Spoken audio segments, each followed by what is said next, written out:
Assalamu alaikum. Bismillahirrahmanirrahim. Welcome everybody to an amazing Saturday session on our first day of Ramadan. I'm so excited to welcome everybody. It's very special because we actually have some wonderful guests in the house. We have kind of a full house tonight, so thank you. It's really nice when you feel the sense of community, especially kicking off Ramadan. And I pray, inshallah, that this will be a really blessed month.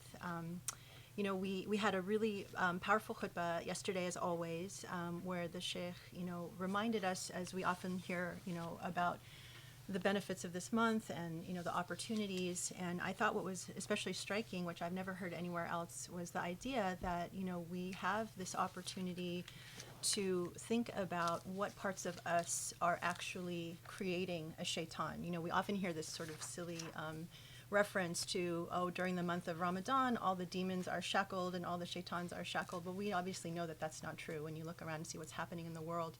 But it was really interesting to hear this perspective that, what if we have the opportunity to create our own shaitan every time we give into our egos or we do something selfish, and that shaitan can actually accompany us, because as we know, the shaitan, promised that that shaitan would be an avowed enemy for us. And so it's a really important time to really think about looking at ourselves deeply and questioning what is our shaitan and how do we ourselves actually shackle that shaitan, because if we want to pursue the path to the Lord, our shaitan can't come with us. So it's a really powerful khutbah. If you didn't have a chance to watch it, I really highly recommend it.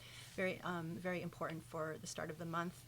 If you don't have time to watch, then for sure, we will have our summary in our weekly email next week, inshallah. Alhamdulillah, we had a lot of content come out this week, and so I just wanted to highlight some of it. And some of it's sort of unexpected. Sheikh is teaching a class this semester at the law school called Muslims, Race, and Law.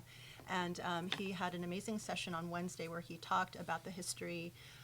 Someone described it as like a master class of sort of the history and the racialization of Muslims in America, and just how all of these different elements come together to create this picture. So you factor in politics, colonialism, social factors, racism, classism, and all of that, and bringing it all together as a symphony where it really strikes you like, oh my God, okay, I get it. This is how all the pieces fit together. And what was really striking to me is how it really kind of touches on all the things that we talk about here too. And so there's this sort of synchronicity between what's taught in the law school, during Muslims, Race, and Law, to what we're talking about here in the Quran halakas, to the things that are being talked about in the khutbah. And it really just underscores just that power of knowledge and how everything is connected. And then for, personally, like when I understand things, and things make sense, I feel more empowered, and I feel like, okay, now I can start to understand this craziness in the world, and maybe I can actually do something about it. And so we wanted to then share that clip of Muslims, Race, and Law, and so people could see, even like sometimes there's this idea that, you have a persona as a professor in a law school, but then you have this other persona as an imam or a mullah or something as you're talking about religious things, in the khutbah or in, the Quran. And no, actually you see that there's this incredible continuity and connection between all of these things. They all fit together. And for us as Muslims that are looking for an ethical path forward, this is important for us to, live as a whole human being. And I know certainly like as a convert, you often struggle with this sort of like double life. You have like this one life as a convert or as a Muslim, and then that's separate from your life in the secular world. And I think what's powerful about what we teach here and what we talk about here is that's not the case. It's all one thing, and that's going to be your source of empowerment and that knowledge. So if you want to check out what it feels like to be in a law school class, definitely check that out. And then also we had a really, really wonderful clip. We had some visitors here from Indonesia and had the opportunity to walk through the library. And there's this one volume that Sheikh often points out, which is so valuable. It's a collection of I guess it's like articles or something from Palestine. I'm not even exactly sure, but it's kind of like a multi-volume work that documents what life was like prior to Palestine being, taken over by Israel or being occupied by Israel. And it documents a lot of, the conversations that were taking place before, I guess, 1967. And it's a very valuable source. 40, excuse me.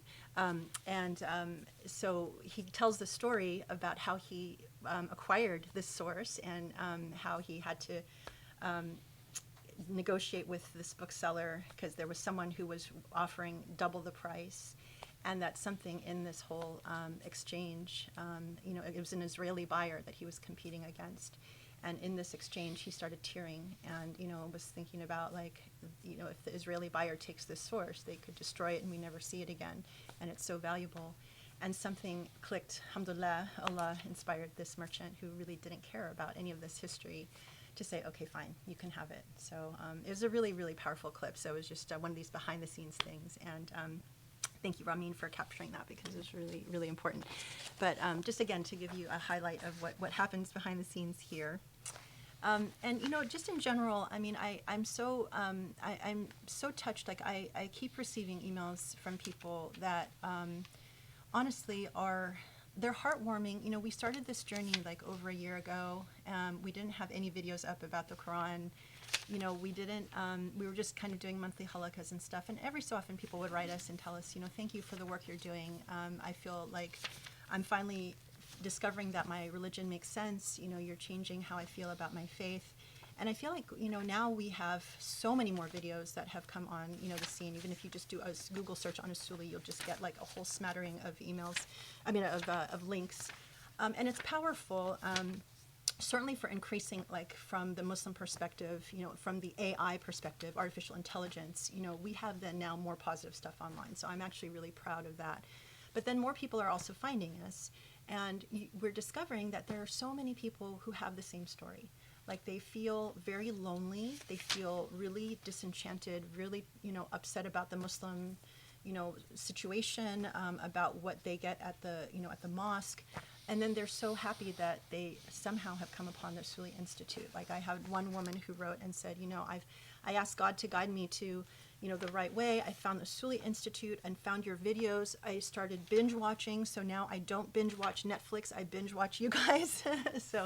But it's a really lovely thing when, over time, you start feeling like it's almost. I was trying to describe it to someone yesterday. It's like a neuro map of, if you map like the world, like a neuro passage or something like that. You imagine they're like individuals around the world that feel lonely, and then they feel connected because of what they're getting here. And I think that even that sense of community is just, it's so powerful. And I'm so grateful that, I just want to encourage people, if, please feel free to reach out. Let us know. We don't know what people's reaction is unless they reach out. And when they do, it's so touching. And so thank you so much. And I pray, inshallah, that this community grows and that, people find a lot of strength and, and companionship, at least, through the work we do here, inshallah. And lastly, I thought I would share, I was sort of thinking about whether I should share this or not, because it's kind of a downer for the first day of Ramadan, but it's something that just has to be said. So, that we're doing a matching gift program campaign on LaunchGood. And we're so excited because we have some really generous donors who offered to match our donations during the month of Ramadan up to $40,000. And so we created a campaign on LaunchGood, and we identified it as Zekka eligible. And so recently we just got notification that, sorry, thank you so much, but your campaign has not been approved as Zekka verified because of the following. And it's a blank space. There's like nothing there. There's no reason actually given.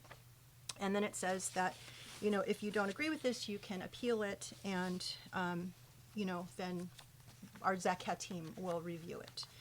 So our amazing volunteer and, community member, and also I should say then they give you a link to their Zekka policy, which connects you to Surah Tawbah, verse 60.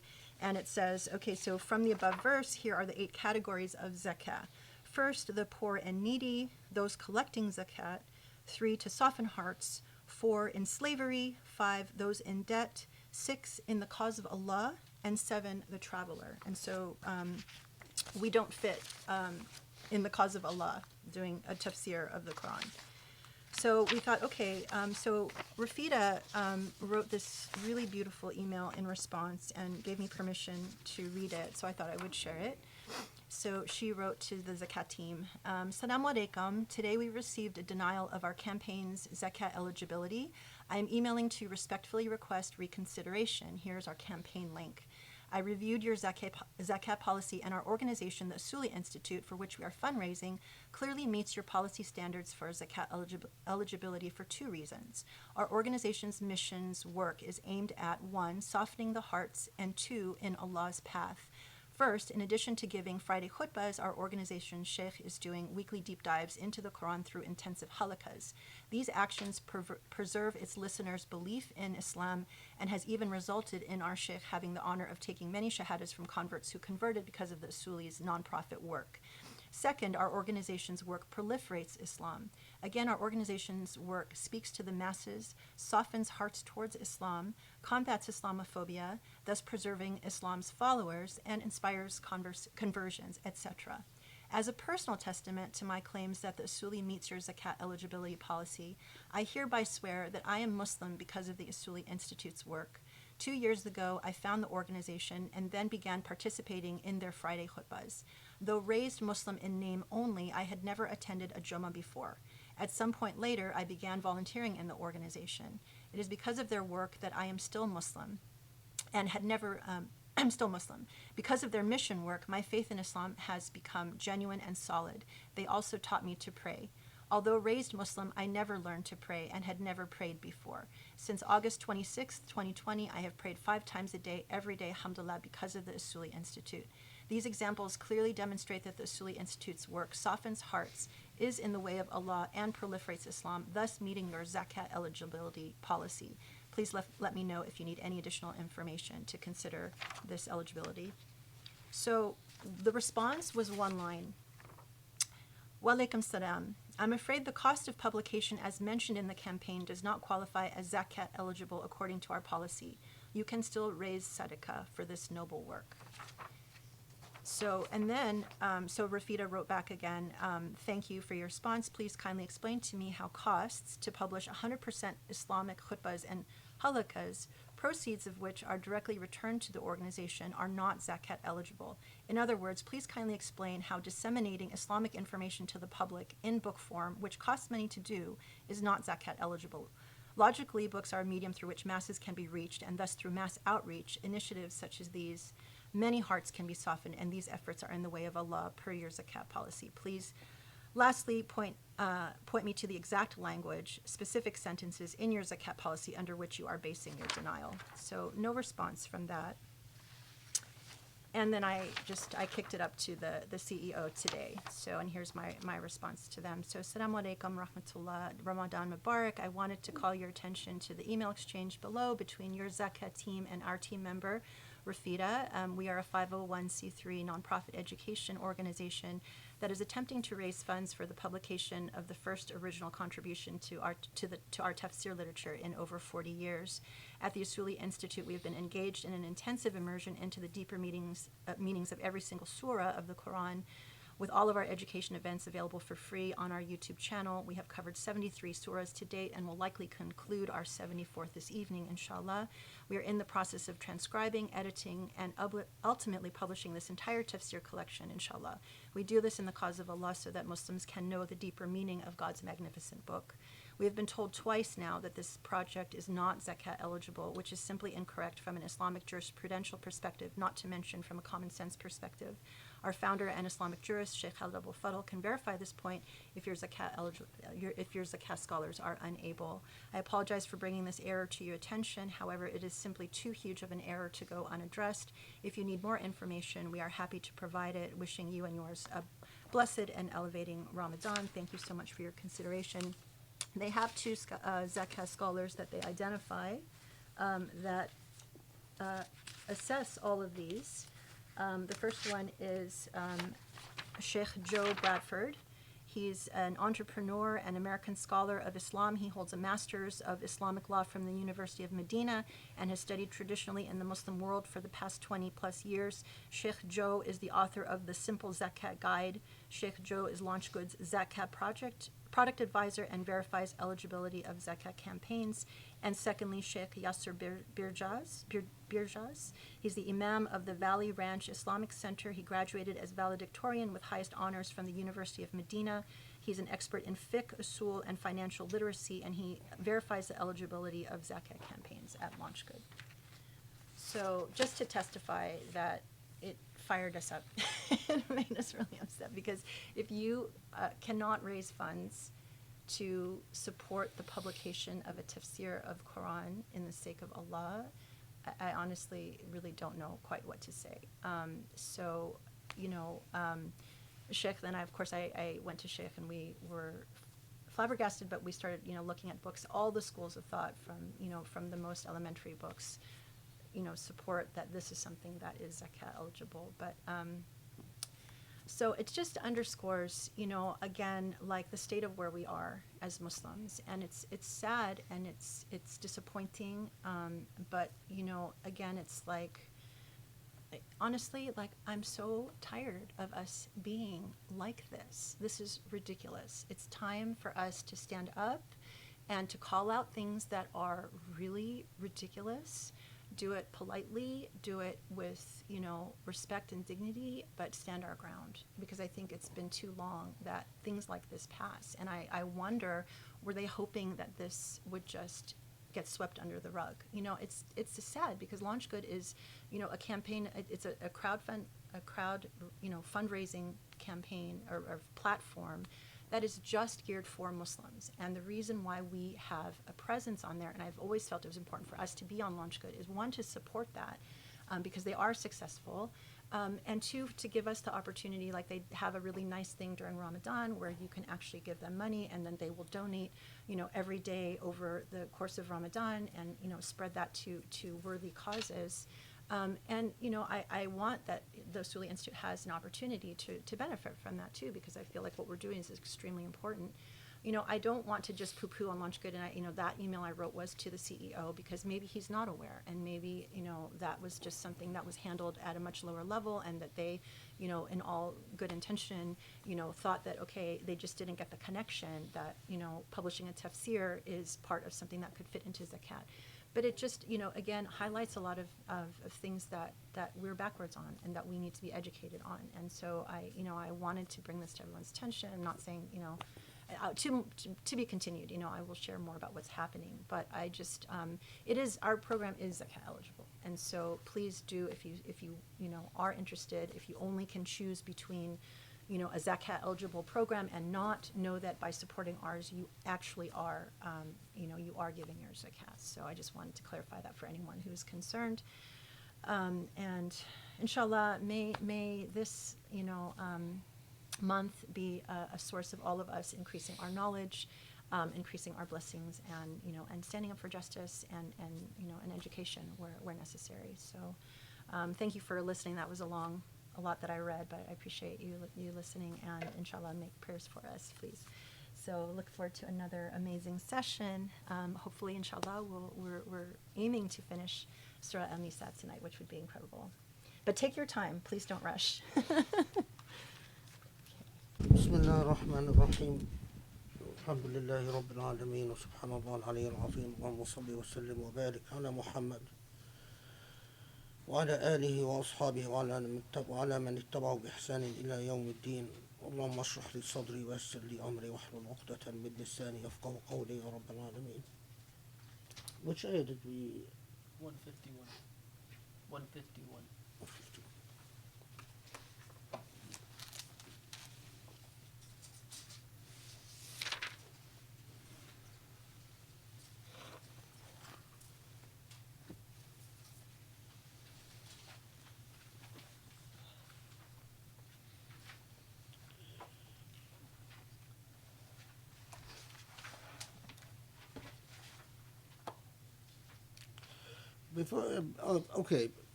Before we jump in, we stopped at 151. So the plan is that inshallah I'll finish Surah Nisa, and then I'll step back and summarize the entire surah and the overview of the message of Surah Nisa, which is probably it is among the most layered surah of the Quran, in terms of interpretive possibilities, it is open. It is an. It's an. The texture of the surah is supports a continuing, open, evolving meaning. But we'll come back to this.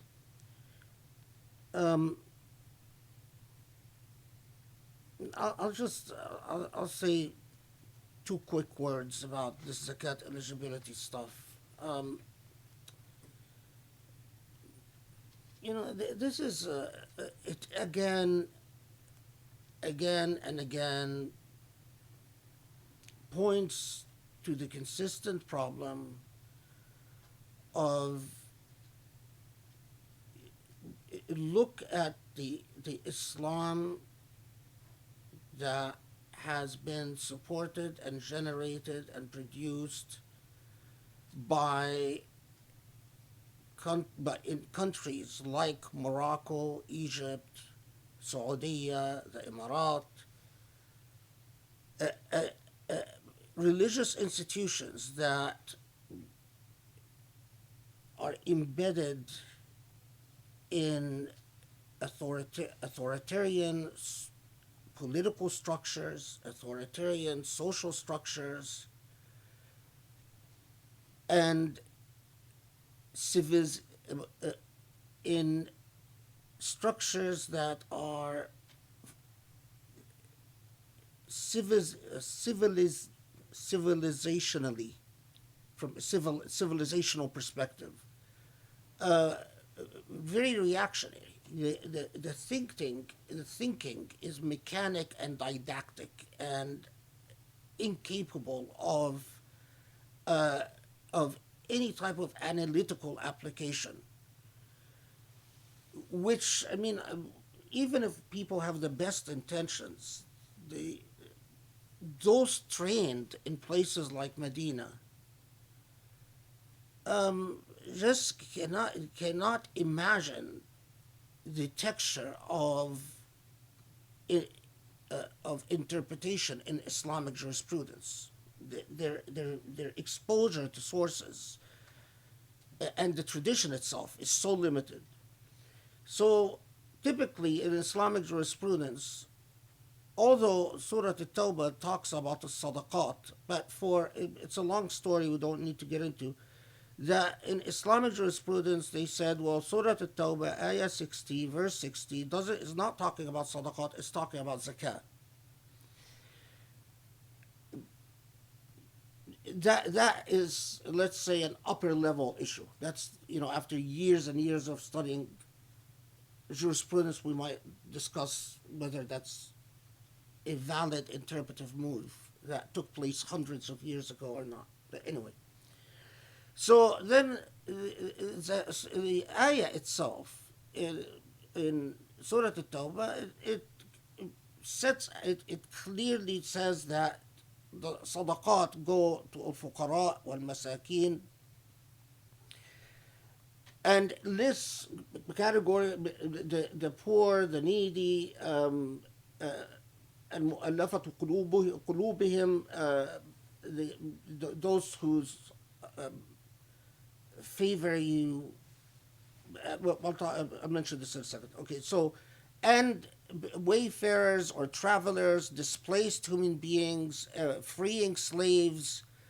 So the categories that are, obvious is, and there's always discussion about who is a faqir and who is a miskeen, who qualifies as a poor person, and at what level of need do you need before a person becomes. Any typical juristic discussions what if the poor person is your relative? What if the poor person is your husband? What if, etc., etc. I mean, all these discussions. But then those who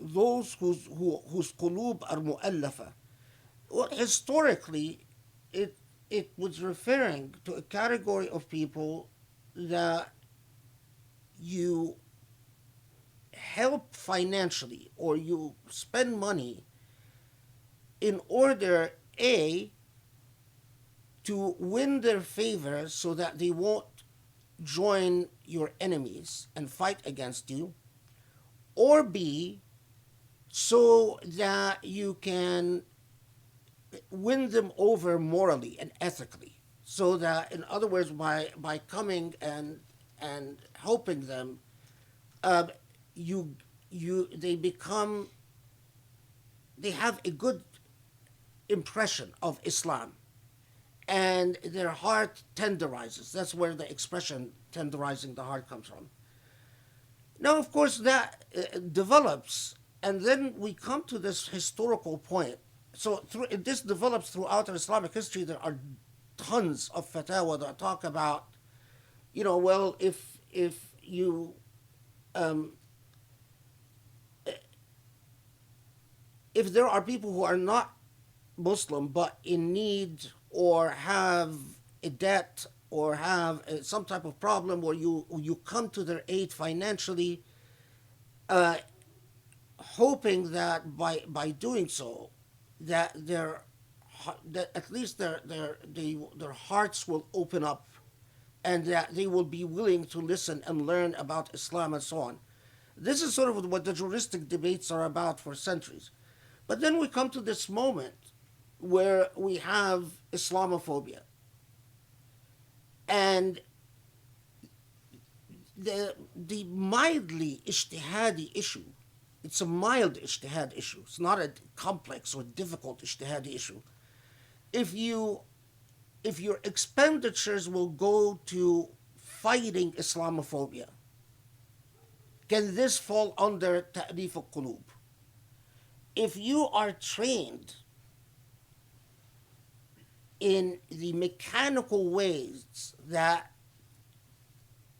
the mechanical training, the often very didactic, structured, literalist, hardly analytical training that you receive in Medina, you can't even think through the illah and apply, al-illah taduru ma'al ma'lul wujudan wa adaman. You can't apply an operative cause from a former precedent to a new precedent, because you don't even train in isolating the operative cause in a hukm and understanding the difference between a hikmah and between a illah and all this stuff. But the other category, which in Ayat al-Tawbah says very clearly, fi sabilillah, that zakah, and in Islamic jurisprudence, you have tons of fatwa from the time of the Prophet ﷺ to, easily 1400 years of history, that zakah can go to support jihad. And, any jihad that is truly in Allah's way, zakah can support jihad. And, then jurists get into details. Well, zakah can go to buy horses, zakah can go to buy weapons, zakah. And there emerged the obvious question early on in Islamic history: what if the jihad that you are confronting is not a jihad with horses and swords, but jihad of talabul ilm, seeking knowledge? Why was this an issue? Because the Islamic civilization was all about knowledge, and there were dozens and dozens of students floating all around in every period of Islamic history that needed funding. And so it became a recurring issue. Well, can people support these students using their zakat? And the remarkable thing is the Malikis, the Shafi'is, the Hanbalis, the Ja'faris, and the late Hanafis, the early Hanafis said no. Then later on changed their opinion. All said, yes, that's a legitimate jihad. So what is the future of Islamic law? What is the future of Sharia? When we see this pattern. People either go to Mauritania or Morocco or Medina, and they come back, their head is as pig-headed and as unimaginative and unanalytical as the intellectual stance that resulted in Islam becoming a very backward civilization. I mean, think of how unremarkable this is. We get converts from where people have created a civilization that dominates the world. And we take these converts and we program them with the epistemological categories of the civilization that is in the bottom of the world. It is confounding. And haram, of course, the reason this happens is because there's no local, genuine indigenous production of analytical thinking of Islamic law or Islamic philosophy or Islamic theology. In other words, it's like someone that I know who converted and now has converted back to Christianity, and when asked why have you gone back to Christianity, well, because this guy went to study in the typical study in the Middle East and so on, and just effectively what he's saying is that he got tired of living in a fictional world of stupidity. When dealing with Islamic law, everything becomes unintelligent and unanalytical. But it's not the Islamic tradition. It's not the juristic tradition that's like that. It is the individuals that are trained in this tradition in this day and age. It's sad. I mean, I'm not involved, obviously, in fundraising and stuff like that, and so, but it's just sad. It's really sad. Oh, what time is it? Okay, so let's. So because inshallah, I'm going to be summarizing the entire Surah Nisa. Maybe just to get us up to speed from where we left off. Remember,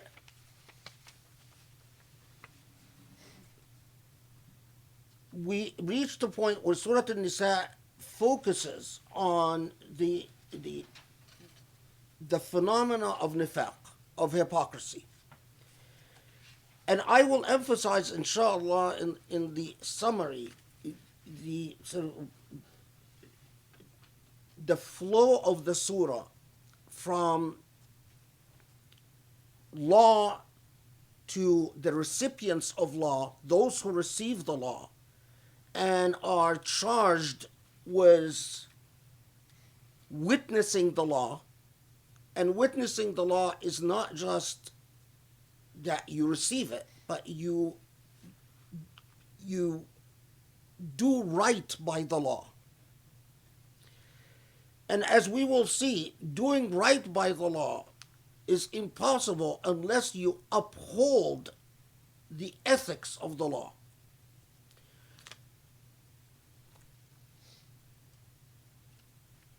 That in itself requires what the Quran constantly sets out or structures as treating the ailments of the heart.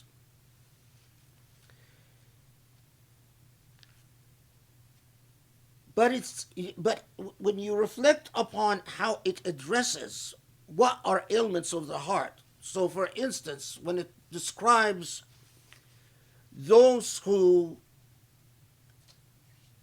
are afraid to support justice or to testify for justice or to uphold justice, even if it is against themselves or against their loved ones.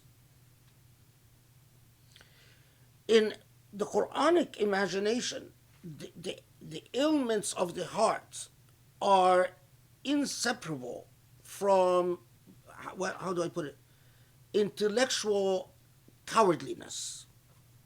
So it could also be that, or intellectual failure of shahada because of a failure in perceptive abilities. So intellectual failures that result from lack of diligence in applying the intellect. Put it differently, nifaq itself can result because one is egotistical and in love with the self and is effectively someone who lies to themselves or lies to others. But nifaq can also be a moral failure that results from ignorance and lack of commitment and lack of intellectual honesty. We'll come back to this in the summary because I think it becomes clear when we look at, we take we step back and we take an overall look at Surah Nisa. Okay. And so, and notice when Allah subhanahu wa ta'ala is talking about the who are the munafiqun. The munafiqun are those who,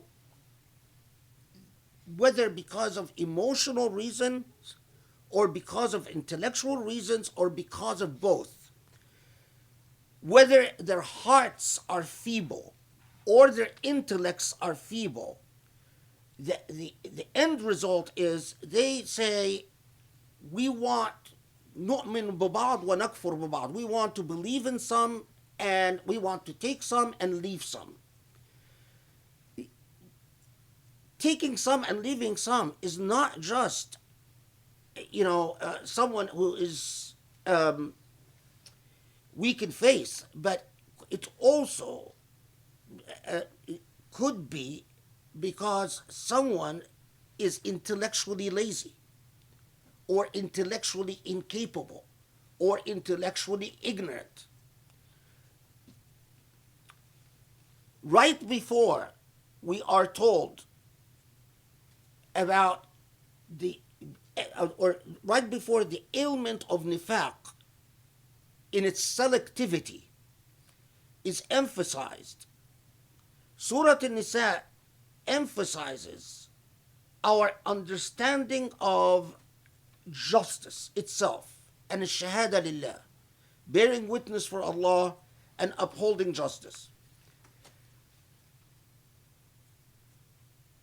Justice is sometimes betrayed because people know that what they're doing is unjust and they don't care because they're selfish, because they're thieves, because they're liars, because they're cheaters.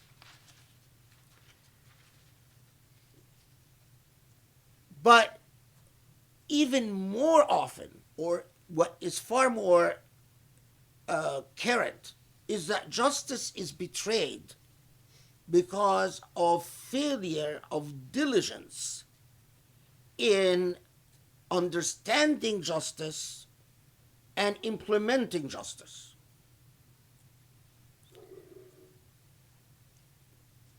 So I'll give you another example because we Muslims sometimes just have these mental blocks. So Allah tells us, كونوا قوامين بالقسط شهداء لله. Okay, you must be persistent in the pursuit of justice. Let's take an example.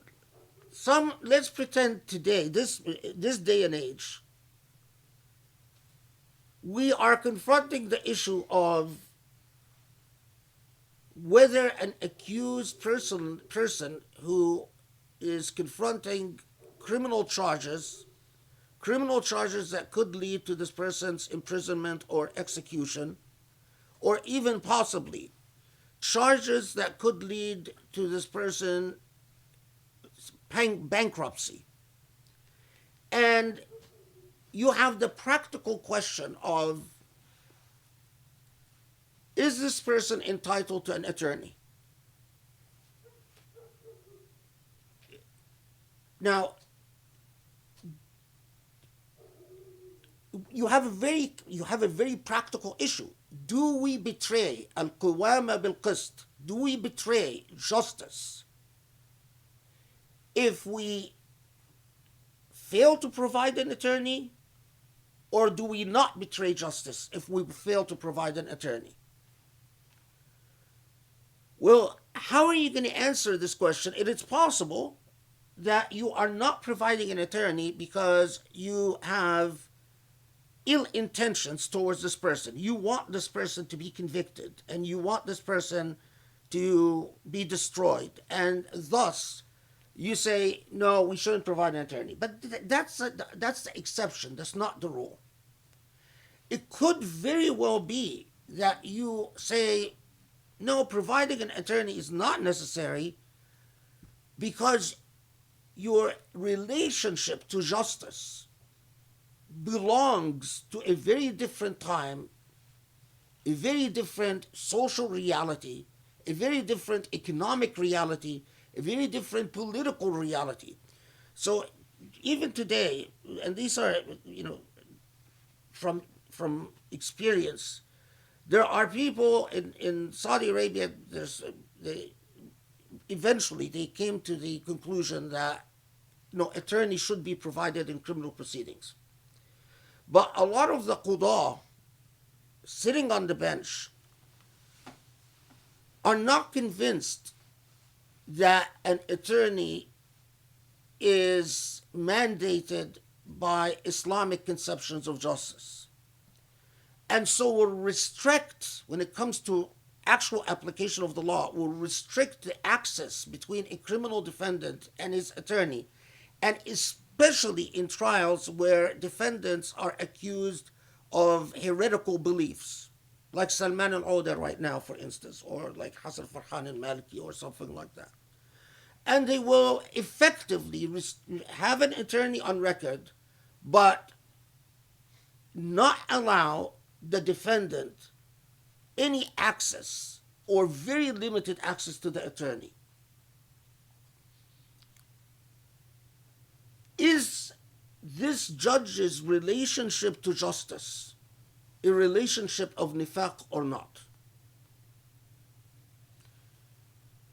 When a judge sends someone to their death, like the 81 that were executed in Saudi Arabia, many of these 81 who were Shia, one of them was 13 years old, before their execution, they hardly spent 20 minutes.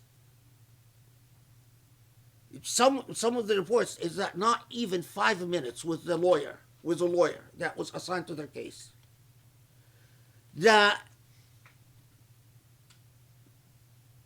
Some of the reports that came out is that they were allowed to speak in their defense no more than 5 minutes before they were sentenced to death.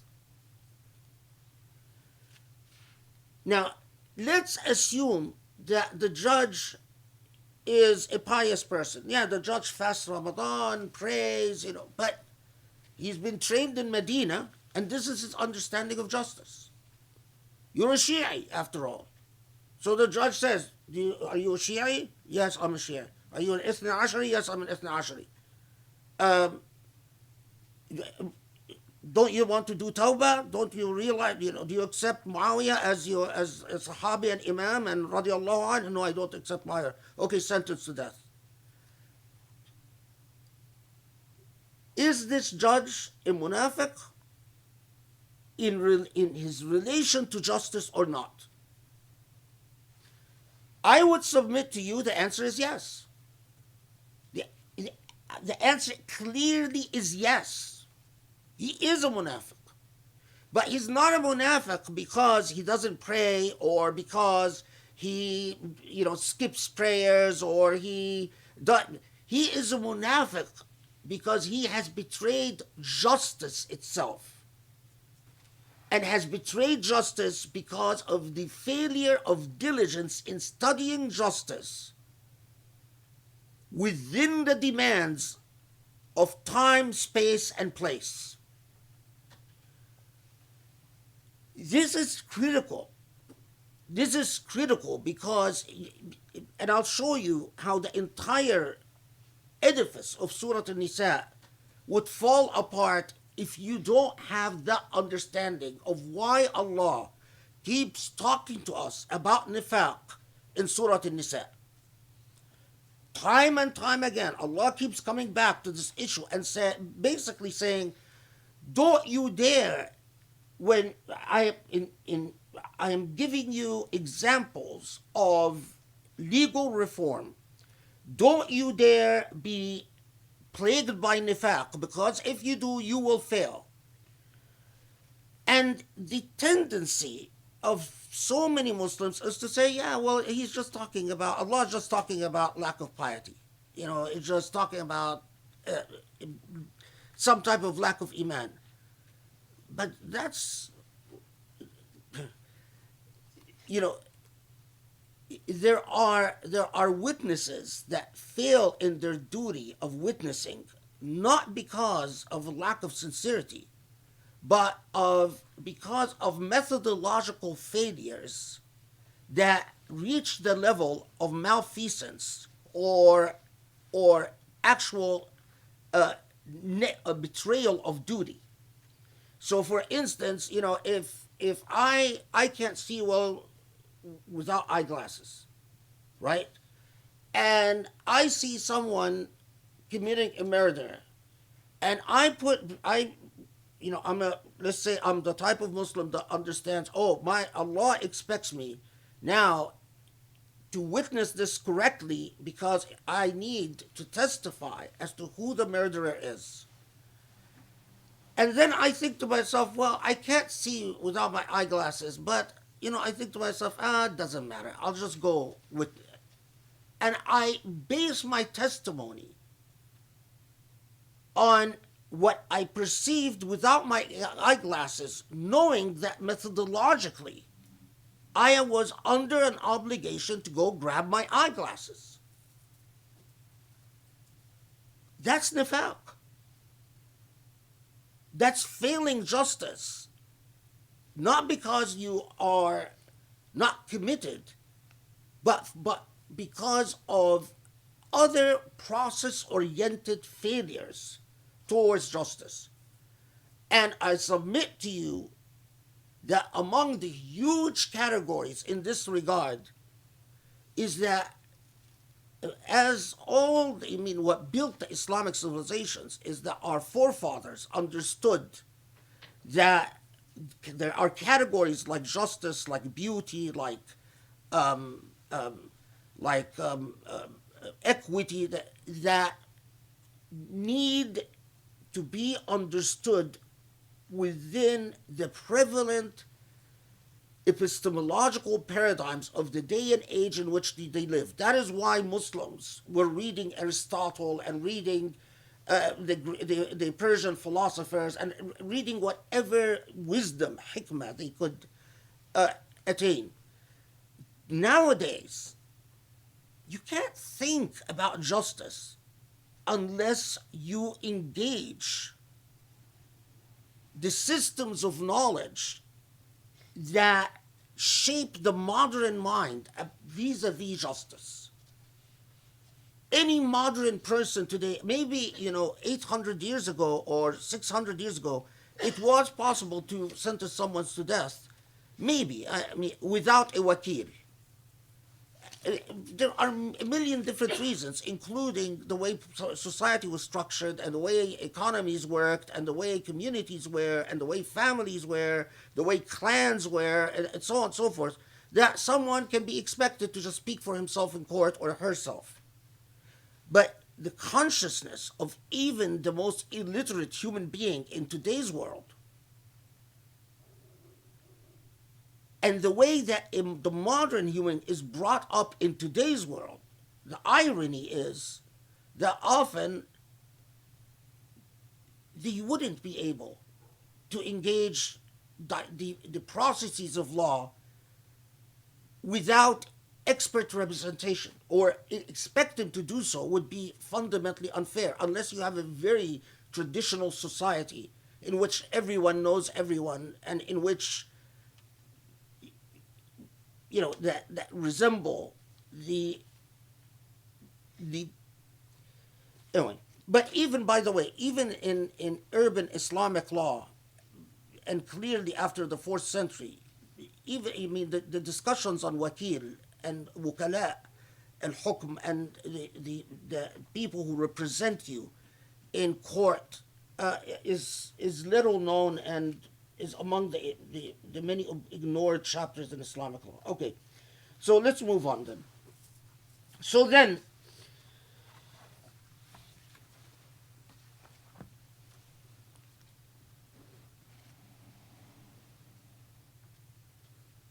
from nifaq, Surah An-Nisa makes its final movement. And its final movement, it's again nuanced.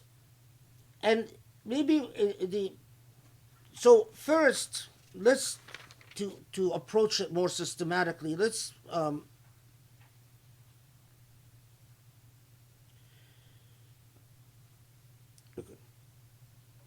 so notice, go first to verse 162.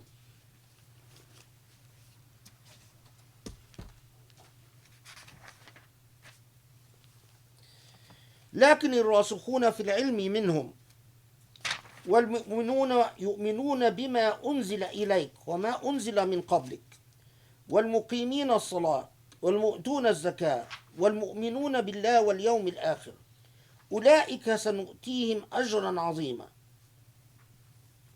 So 162,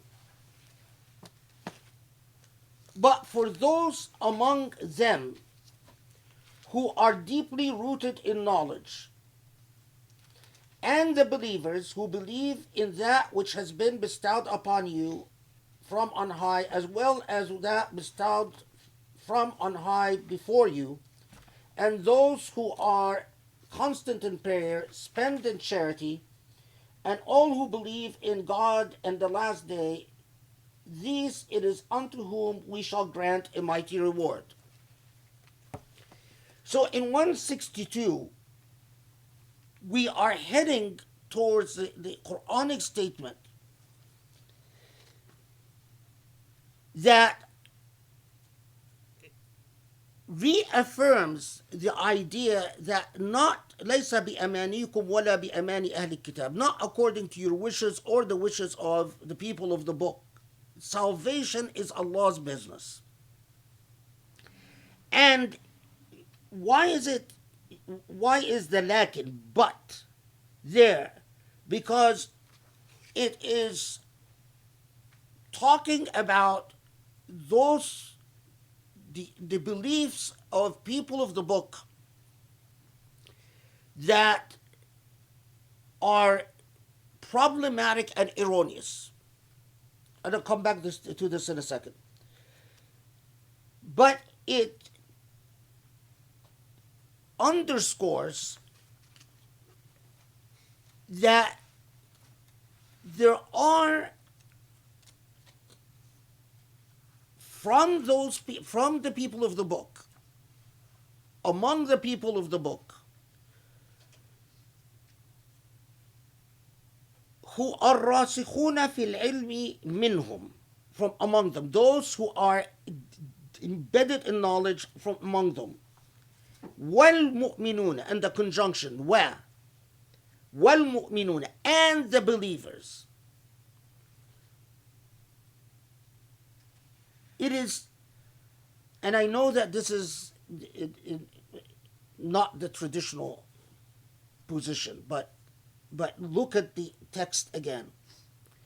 That the ayah equates those among the people of the book who are truly embedded, seeped in knowledge, and believers, i.e. Muslims. If their attitude towards Muhammad ﷺ is reverential, while they're not Muslim, but they recognize that this is a messenger from God. We have reports of several people who tell the Prophet ﷺ, who were sort of, if we ever do the seerah, we'll talk about it. Anyway, who tell the Prophet that, by God, we know you are a messenger. But for whatever reason, they refuse to convert. They refuse to become Muslim, and they remain Christian or remain Jewish. The commonality between them and the believers is that they pray, they pay alms, in fact, they help the poor, and they believe in Allah and believe in the hereafter. So this is an exception. Now, an exception from what? So now let's backtrack and go back to 151.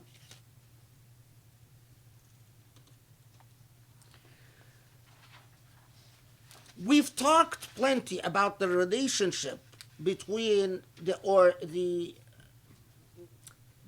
at least the sense of solidarity that some of the munafiqun, especially the vocal dissenting party in Medina, had from their relationship with Jews and Christians in Medina. That they would often, as we talked about, seek them out, socialize with them, sit together criticizing the Quran or criticizing the Prophet, etc., etc., in all the acts of dissent that we've talked about. And then Surah Nisa addresses what was a consistent theme brought up in these conversations that Surah An-Nisa describes as la khayra fi kathirin min najwahum, that so much of what they talk about is just toxic. Because in many of these conversations, a point of consistent sort of casting doubt upon the prophecy of Muhammad ﷺ is that Jews and Christians, and especially among the Jewish clans, tell the dissenters, the munafiqun, consistently told them, well, our prophet, whether Jesus or Moses, did the following miracles. Jesus brought down, a whole list of the whole list of well-known miracles of Jesus. Moses did X, Y, and Z, and where are the miracles of Muhammad? And maybe I don't know if some Islamophobes and some of the evangelists, I actually read in modern evangelical literature, that that when you try to convert Muslims, among the things you emphasize is, look, even Islam admits that Jesus had all these miracles while Muhammad didn't have all these miracles. So doesn't that tell you something about, so actually, so it's still it's still a valid, it's still a point that's raised. Subhanallah. But it is raised in the context of supporting and perpetuating dissent against the Prophet ﷺ in Medina. So, we are telling you from a biblical perspective, if you have doubts that this is a real prophet, well, your doubts are well founded, because indeed he is lacking in miracles. And this is the context of 153.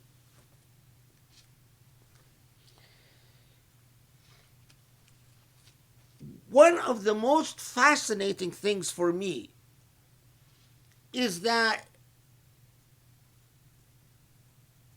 the Ahl Kitab, the history did not preserve for us the name of the individuals. But one of the significant points for Surah An-Nisa that they raise in bolstering the opposition of al-Munafiqun is that they say, look, why is this Quran being revealed piecemeal? Every part, remember I told you that part of the complaints of the dissenters is that, first there was the Hijrah, and then after the Hijrah there was Ta'alif al-Qulub, and then after Ta'alif al-Qulub there was the Battle of Badr and the revelation surrounding the Battle of Badr, and then Battle of Uhud and the revelation surrounding the Battle of Uhud, and then now in Surah An-Nisa, all these social reforms that the Quran are coming demanding, and the response, why doesn't God just reveal the divine writ in one full swoop? Why this incremental process? And this is why, so when you look at 153, it says, يسألك أهل الكتاب أن تنزل عليهم كتابا من السماء. They say, why don't you just bring down the revelation from heavens all in one full swoop? This points to something that is fascinating, is that even the Muslims themselves and non-Muslims noticed the incrementalism of the Quran and had to ponder why the Quran why would God choose to say, God heard this question and God is responding to this question? Or God waits until a problem unfolds for God to address that problem? And isn't this incrementalism evidence, from a theological perspective, evidence of that Allah's continued speech? But if Allah has continued speech in response to eventualities and circumstances, does this then cast doubt about Allah's absoluteness? If Allah is in any way conditional and circumstantial, or in any way responds to conditions and circumstances, does this negate the idea of Allah's utter immutability and absoluteness? And on this point, Christians, and we have said, well, this is precisely why the idea of the idea of Allah, the idea of Trinity in itself is necessary, because part of the deity is absolute and immutable, and part of the deity is in fact evolving and engaging and circumstantial. So their solution is that the Father is eternal, immutable, unchanging, while the Son, the Holy Ghost, there's endless debates in Christian theology about it, but at least the Son is sort of the contingent one. And this is why you have the response in, hold on, yeah, no, from which ayah? Yeah, this is why in 171 that response: يا أهل الكتاب لا تغلوا في دينكم ولا تقولوا على الله إلا الحق إنما المسيح عيسى ابن مريم رسول الله وكلمته ألقاها إلى مريم وروح منه فآمنوا بالله ورسله ولا تقولوا ثلاثة انتهوا خيرا لكم إنما الله إله واحد سبحانه أن يكون له ولد له ما في السماوات وما في الأرض وكفى بالله وكيلا. So this is 171. This is why you find in Surah Nisa Allah responding to the issue of Trinity. And I'll say more about 171 in a second, but let's step back again so I don't forget anything. Okay.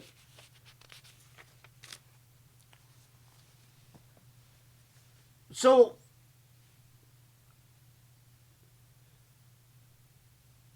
in 153, that responding to the issue of incrementalism,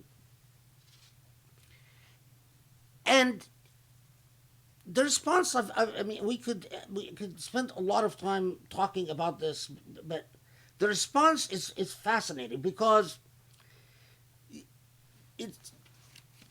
the response is to turn the gaze at human frailties in the way that they impute human intellectual categories upon the divine. So Allah responds to this by saying, well, you know, they said worse than this. When they told Moses, we need to see Allah, in order to believe in Allah, we need to see God. I don't know how I'm worried that words will fail me, but the same spiritual ailment that says, I need to see God, to believe in God, is one and the same as the spiritual ailment that says, I need to see God respond to injustice in the way that I see as absolute and perfect. It is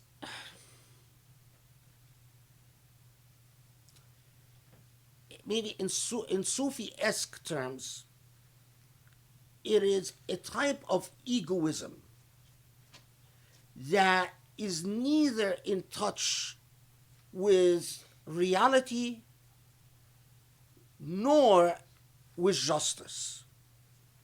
Yet it's easy to say, give me a full comprehensive program for justice, absolute justice, right now. It's easy because it's also superficial. Grand theories of justice that dot all the letters, that look like perfect mathematical equations, are also sometimes, quite often, not sometimes, but quite often, are exactly how you simply shoot, like you're shooting overboard, like you completely miss the mechanics of justice. Because mechanics of justice is about process. It's not about well packaged absolute categories. It's the same impatience of the soul, ill temperament of the intellect.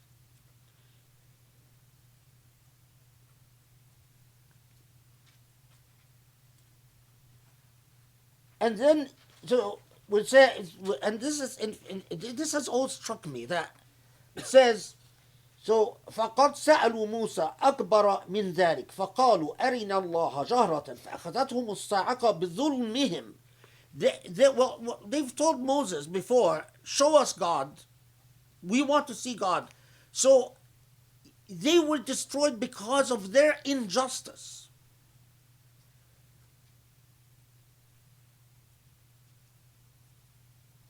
In the same way that believing in God without seeing God requires an elevated soul, requires purification.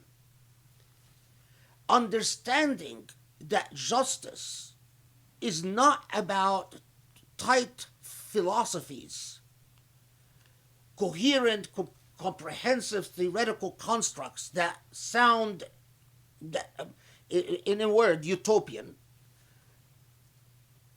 Understanding that justice is about process requires an elevated intellect, elevated soul, and an elevated intellect.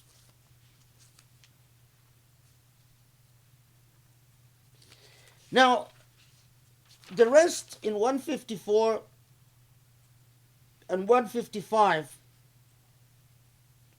and on to, remember, in 157, this is just so, okay.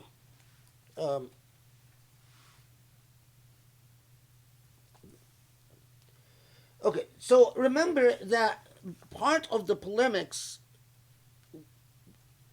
going on where Jewish tribes are involved, dissenters are involved, quote unquote, in parentheses, the munafiqun, which are broad different categories or different categories of munafiqun. But that, I remember I've talked to you about, part of the polemics is the insistence that if Muhammad was a legitimate prophet, Muhammad would simply confirm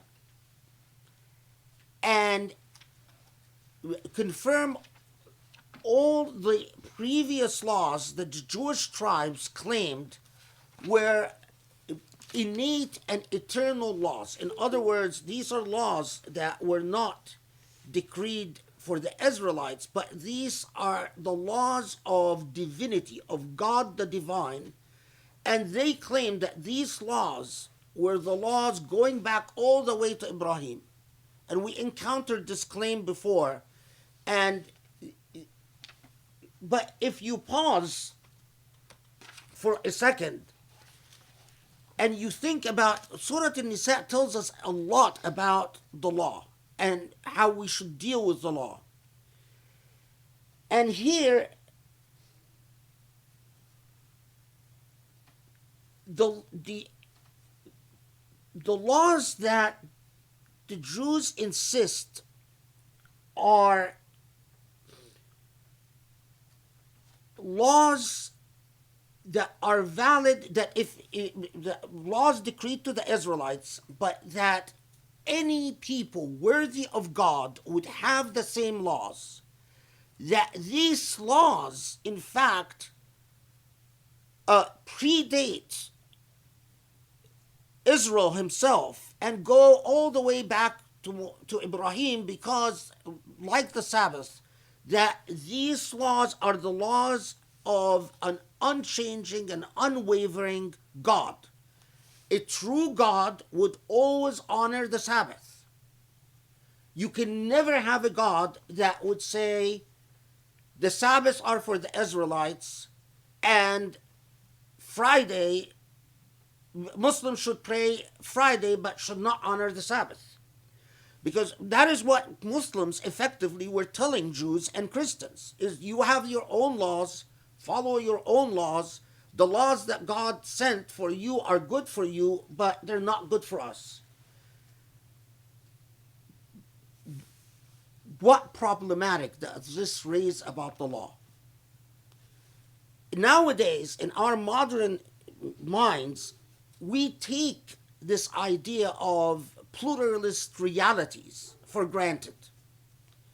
But especially for the Karaite Jews and the Christians of Arabia, whether they belong to the exiled Coptic Church, which were not many in Arabia itself, or they belonged to the churches of Byzantia and their offshoots in Arabia, truth is one, and unvaried, and unvariable.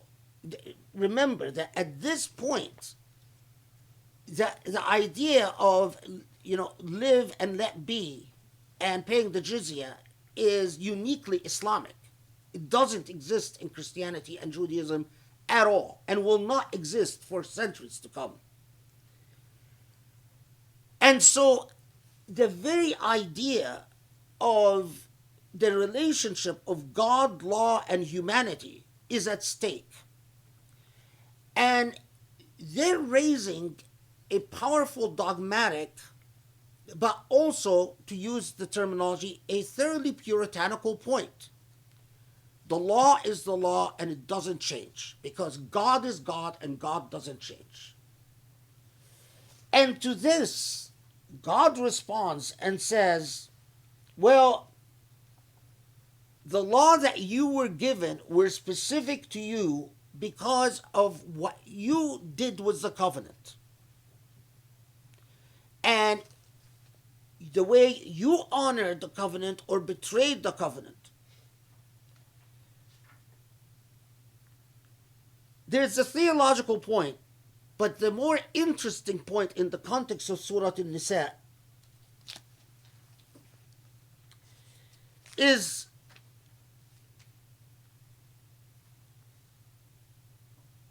it is absolutely not true that just because the law comes from God, that God is eternal and immutable and unchanging.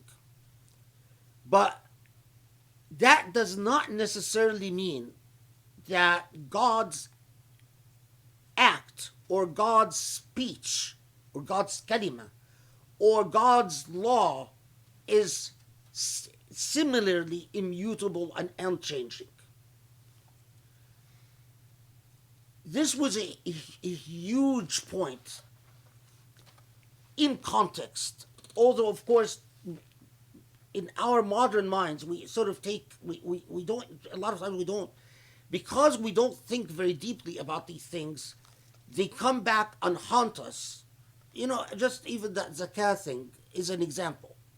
Whether how you think about the nature of God's law, the nature of God's speech, the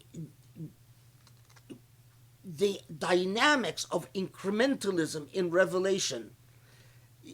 This was embodied in Islamic history in the huge controversy between whether the Quran is makhluk or ghayr makhluk. But that had all types of various political, it concealed, or it was a vehicle for many other controversies. But the philosophical and jurisprudential issue remains the same. The relationship between revelation and change, and changing human conditions. Okay. The other thing that I should comment on, just because, is 157, where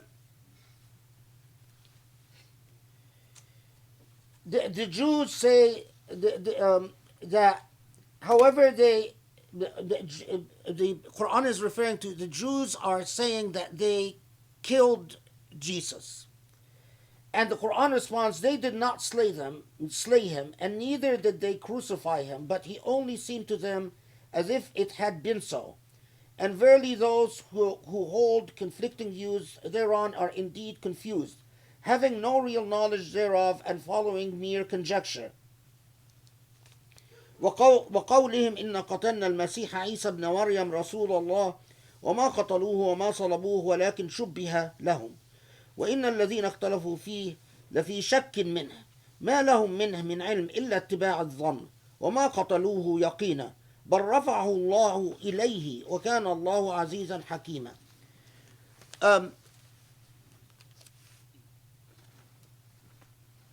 Among the polemics, and it's interesting because of course it's very different than the polemics of the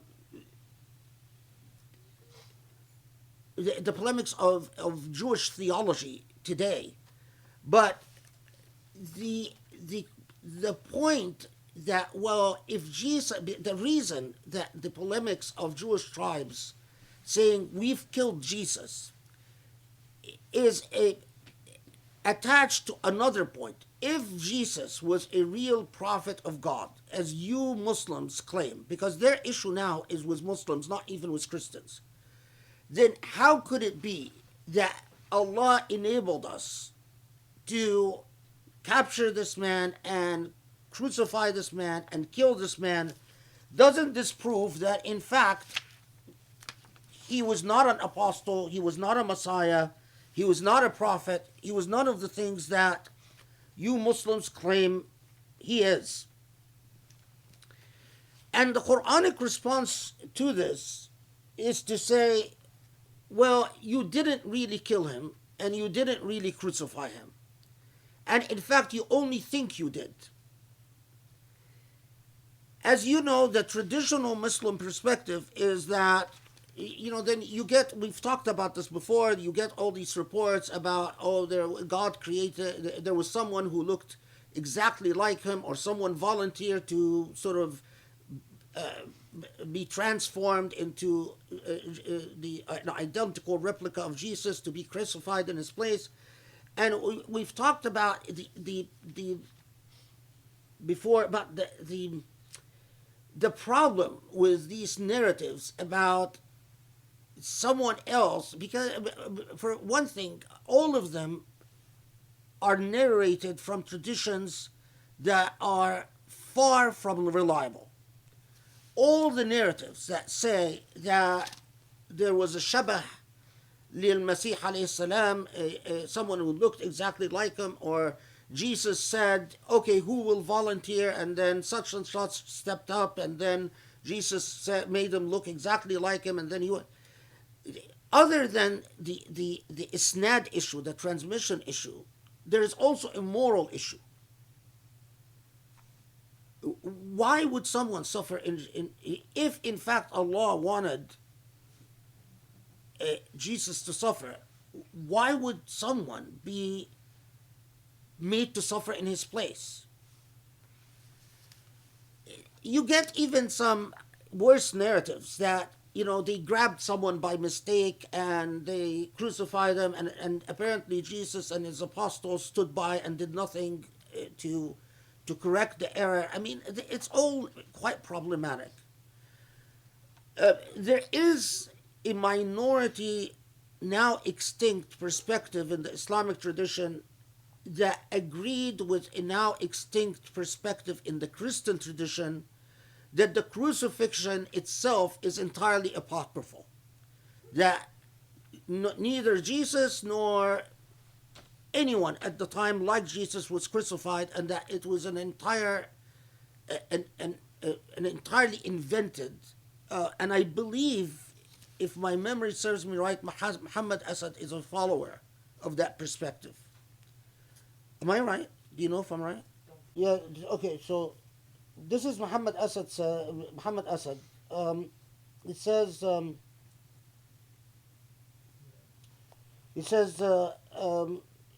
the story of crucifixion as such has been succinctly explained in the Quranic phrase وَلَكِنْ شُبِّهَ لَهُمْ, which I render, but is only so forth. Then he says, implying that in the course of time, long after the time of Jesus, a legend had somehow grown up, possibly under the then powerful influence of Messianic beliefs, to the effect that he had died on the cross in order to atone for the original sin with which mankind is allegedly burdened. And this legend became so firmly established among the later day followers of Jesus that even his enemies, the Jews, began to believe it, albeit in derogatory sense, for crucifixion was in those times a heinous form of death penalty reserved for the lowest of criminals. This, to my mind, is the only satisfactory explanation of وَلَكِنْ شُبِّهَ لَهُمْ. So, I mean, I guess it's not clear, but it gives me the impression that he's sympathetic to that view that it was the entire crucifixion incident. I mean, and it was one of the original Christian sects that completely disappeared. Personally, I'll just repeat what I said before. I think وَلَكِنْ شُبِّهَ لَهُمْ is allegorical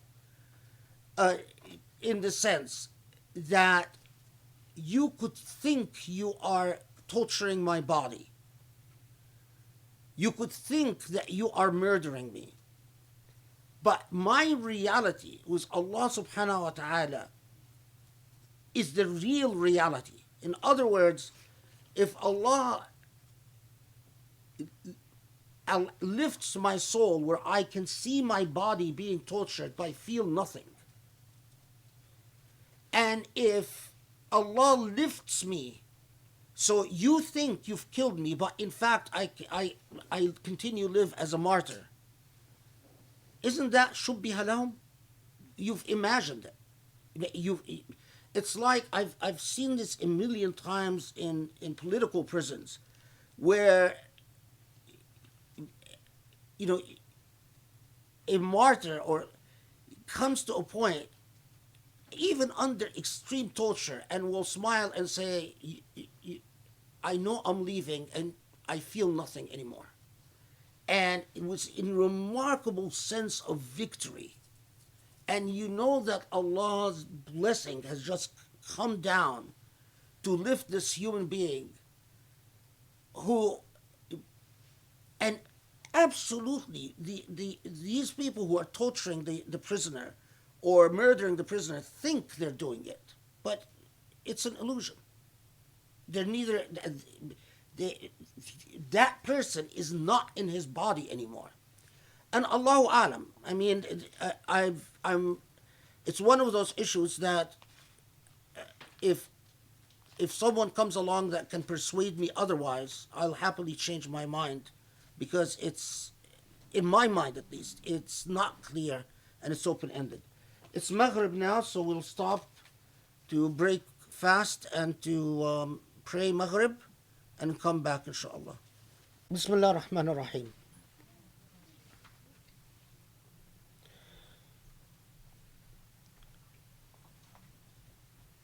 Okay. So as you see in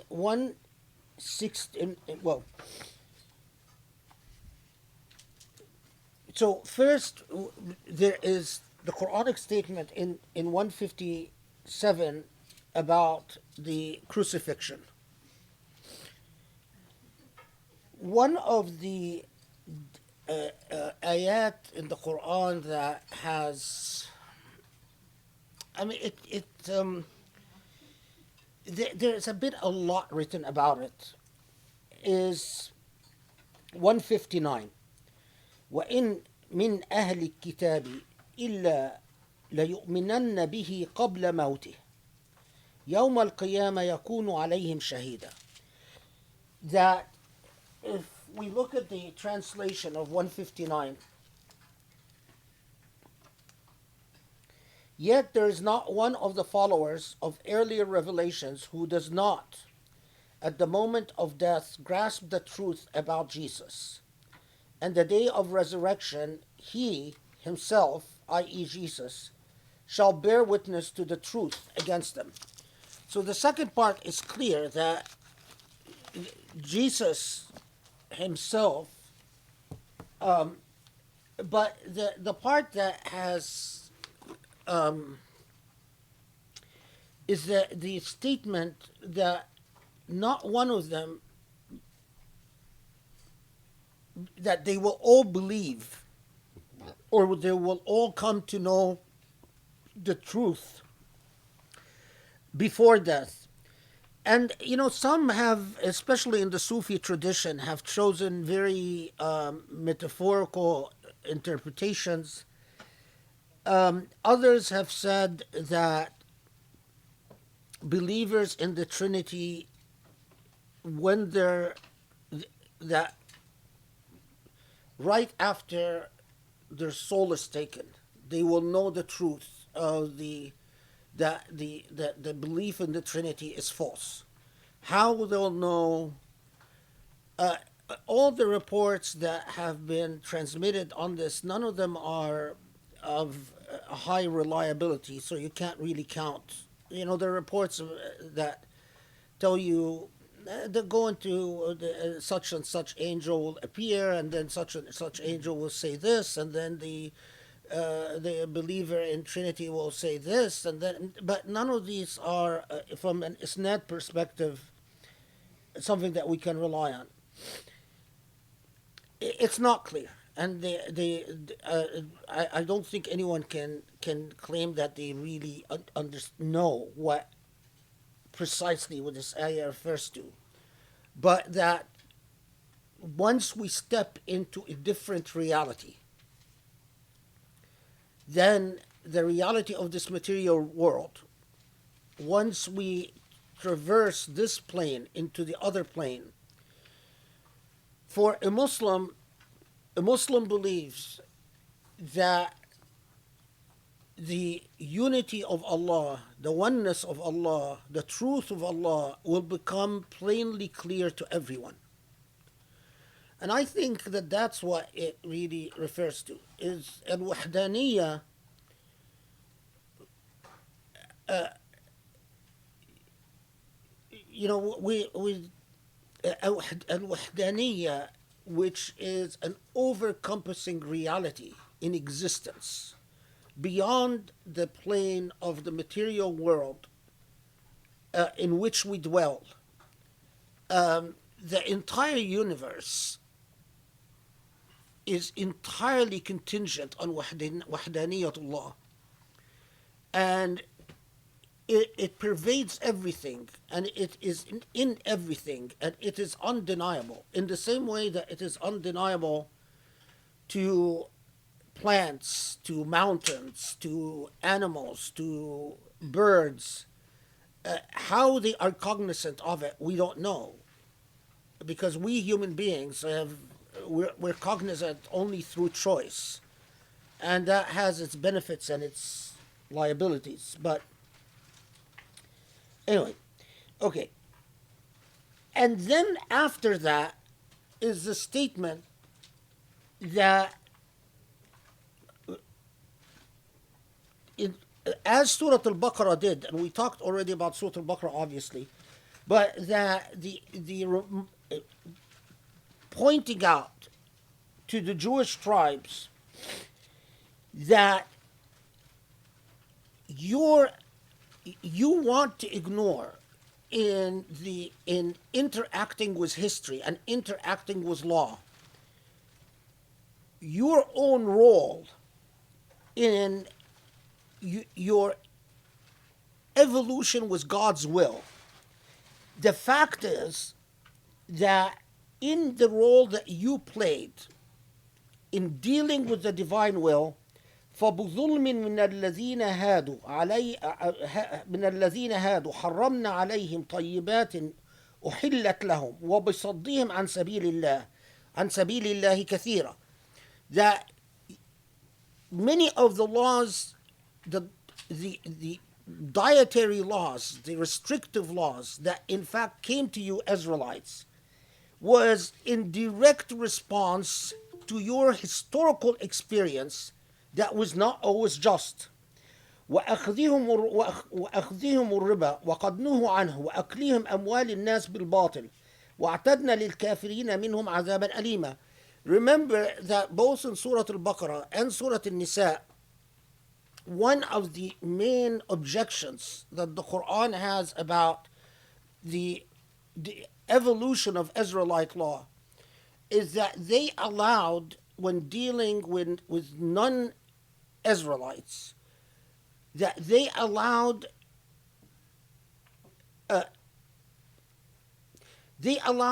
prohibited transactions that would be otherwise prohibited, transactions that would be prohibited in dealing with fellow Israelites, but would be allowed in dealing with non-Israelites. And remember that the Quran condemns that. And so, and then followed this is the statement, the exception, as every time the Quran criticizes non-Muslims, Ahl Kitab, you will always find, every time the Quran does this, the Quran is careful to point out that this does not encompass all of them. That among them who in fact believe and do good, that they have their own deal with Allah. And I think it is undeniable for any real student of the Quran. It is only true pig-headedness that would lead a student of the Quran to say that only Muslims are promised salvation.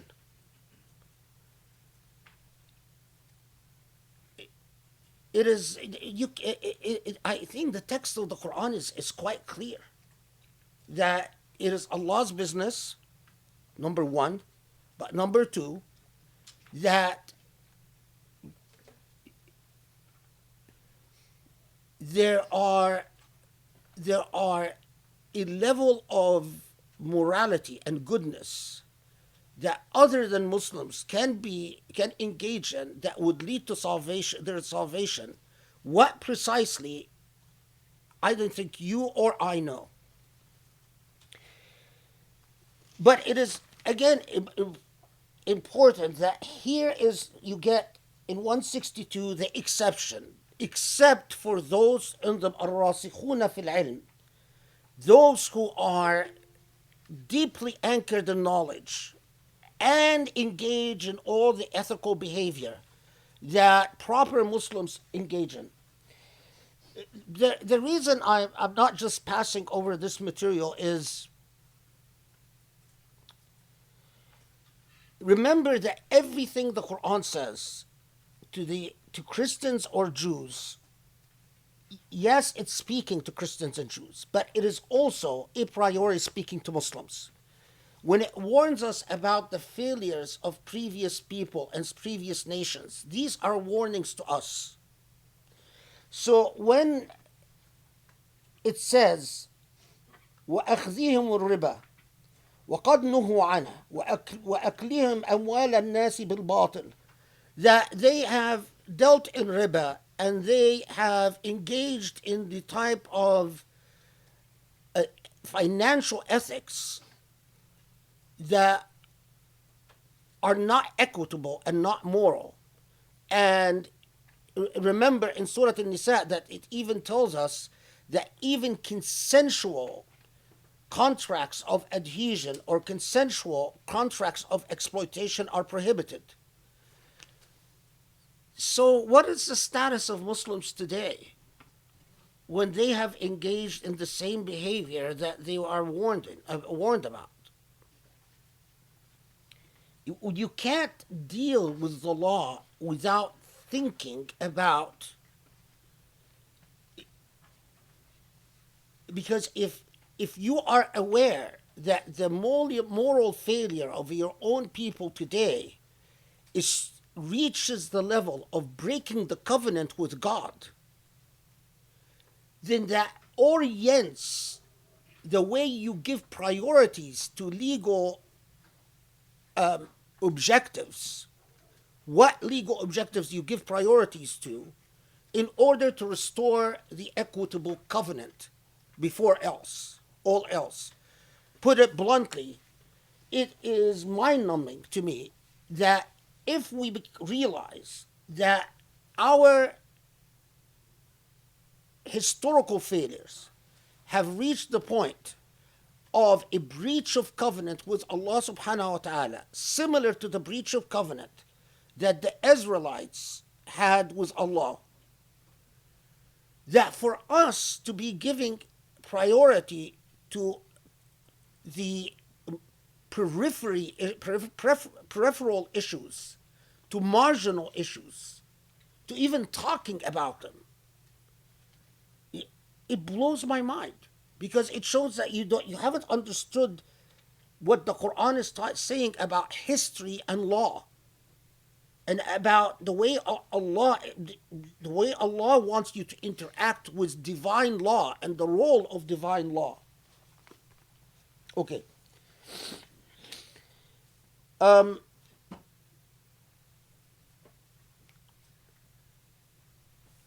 will.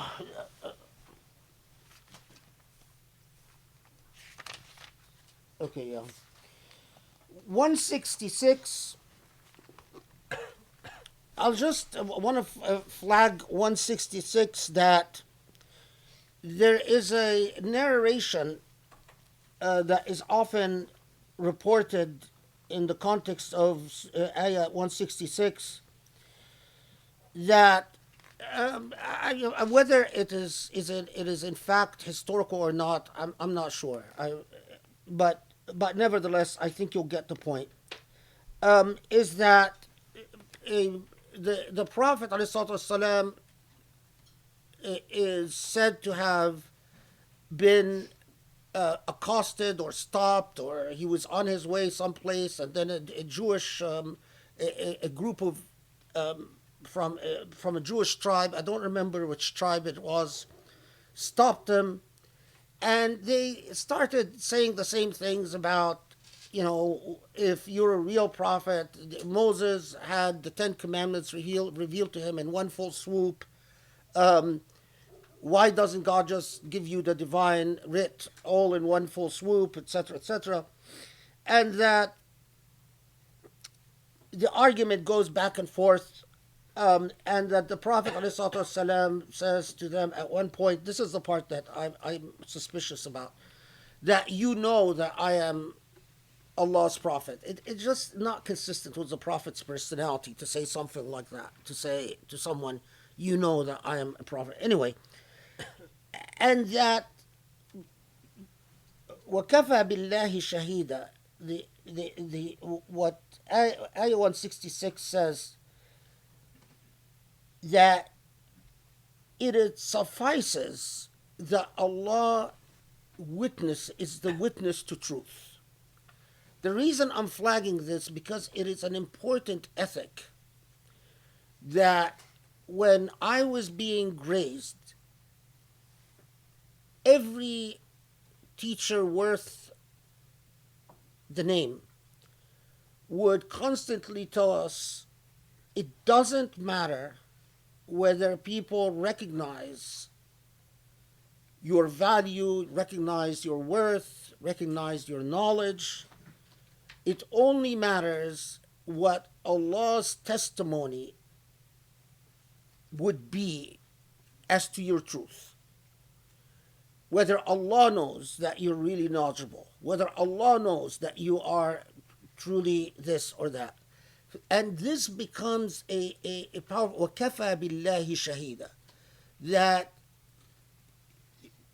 it's thoroughly defeating if your relationship to the truth is contingent on the testimony of human beings. So if people stop believing in what is right, your belief in what is right becomes shaken and uprooted. This is what a lot of Muslims are experiencing now because of Islamophobia and so on.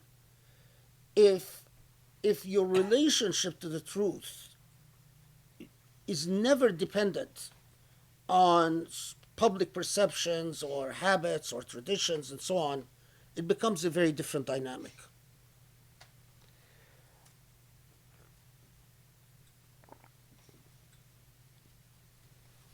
Okay.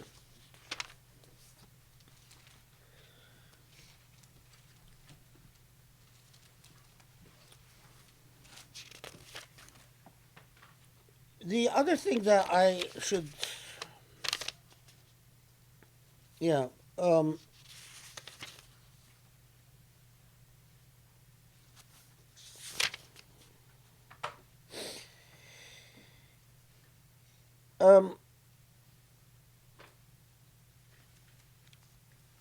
okay.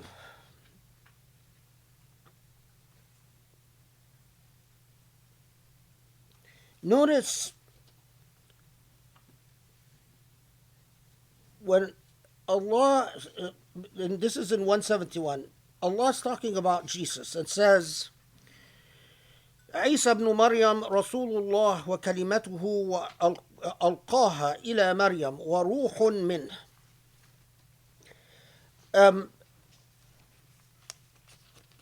That here I just want to pause briefly on the idea of ruhun min, which in biblical sources is translated as ghost or Holy Ghost, mistranslated, I should say. But anyway, so let's look at the Christ, Jesus, son of Mary, was but God's apostle, the fulfillment of God's promise, which God had conveyed unto Maryam, and a soul created, Muhammad Asad translates it as a soul created by God. In Muslim Christian polemics, and even among evangelicals today, all the evangelical organizations that are dedicated to converting Muslims, among the things they'll tell you is, or you read in their literature, well, even the Quran admits that Jesus had the divine spirit in him, ruhun min, had the Holy Ghost. And so how could it be that then the Quran denies Trinity? Isn't that contradictory?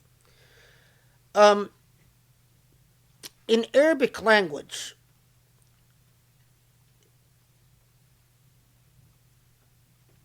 anything that displayed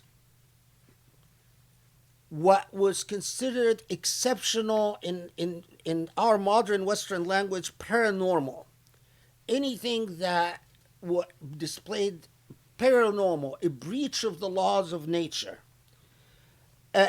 izhar ajaib al-umur, would be described as a ruh. The word ruh, its origin is not spirit or soul or ghost. It is anything that is exceptional or paranormal. And even pre-Islamic times,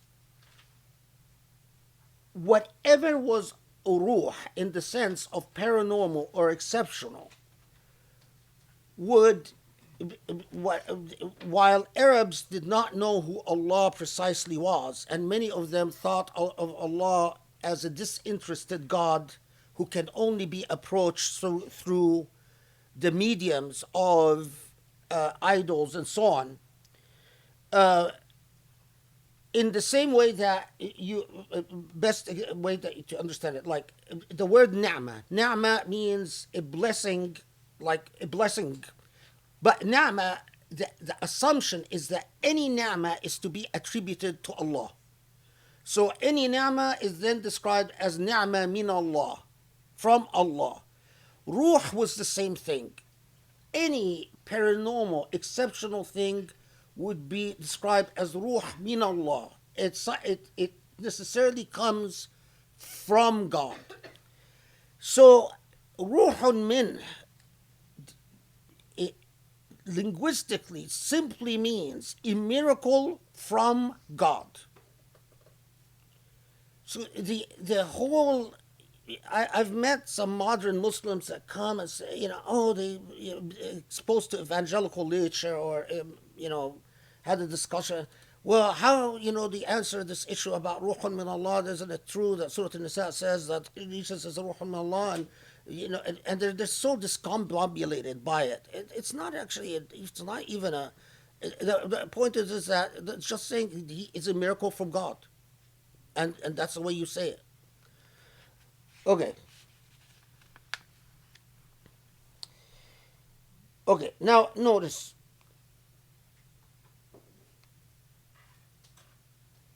Surah An-Nisa appears to close.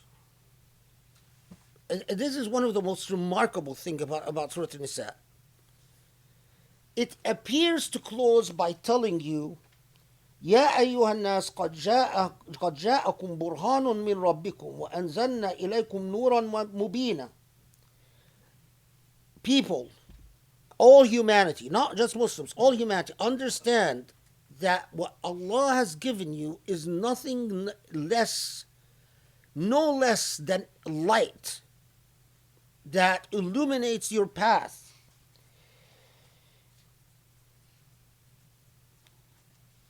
فأما الذين آمنوا بالله واعتصموا به فسيدخلهم في رحمة منه وفضل ويهديهم إلى صراط مستقيم. And that part and parcel of this light is the essential concept that the Quran harkens back to time and time again, the straight path, the ethically, morally righteous path. The best way to translate the straight path, or Sirat al-Mustaqim, is a morally righteous path. The difference between a Muslim life and a non-Muslim life is not the technicalities of the law, is not the observance of the technicalities of the Sabbath, or the way that Jewish law was, but it is the moral law, that you live a morally righteous, morally engaged life. But then, right as you're thinking, okay, so the conclusion of it is that pay attention because you've been given what is nothing less than illumination and enlightenment. Then comes this ayah 176 that comes back and says, now they're asking you about kalala. And if you're paying attention, you say, wait, why? Okay, so we've talked about the hypocrites, we've talked about the relationship between the hypocrites and the Christians and Jews. We even responded to some of the polemics of Christians and Jews, and then the re-emphasis that this is a light from God, and then the way the surah closes, it's as if the ayah is misplaced, or as if something else should follow, because the very last ayah says, and they ask you. So, and we encountered that form. They ask you before. And we've encountered it at the beginning of Surah An-Nisa, that they come and ask you and Allah is responding. So why is it at the end? I'm going to answer this in the context of giving you the summary to Surah An-Nisa. Okay, hold on to your hats, because this is going to be something of a tornado. Hold on to your boots, to your hats.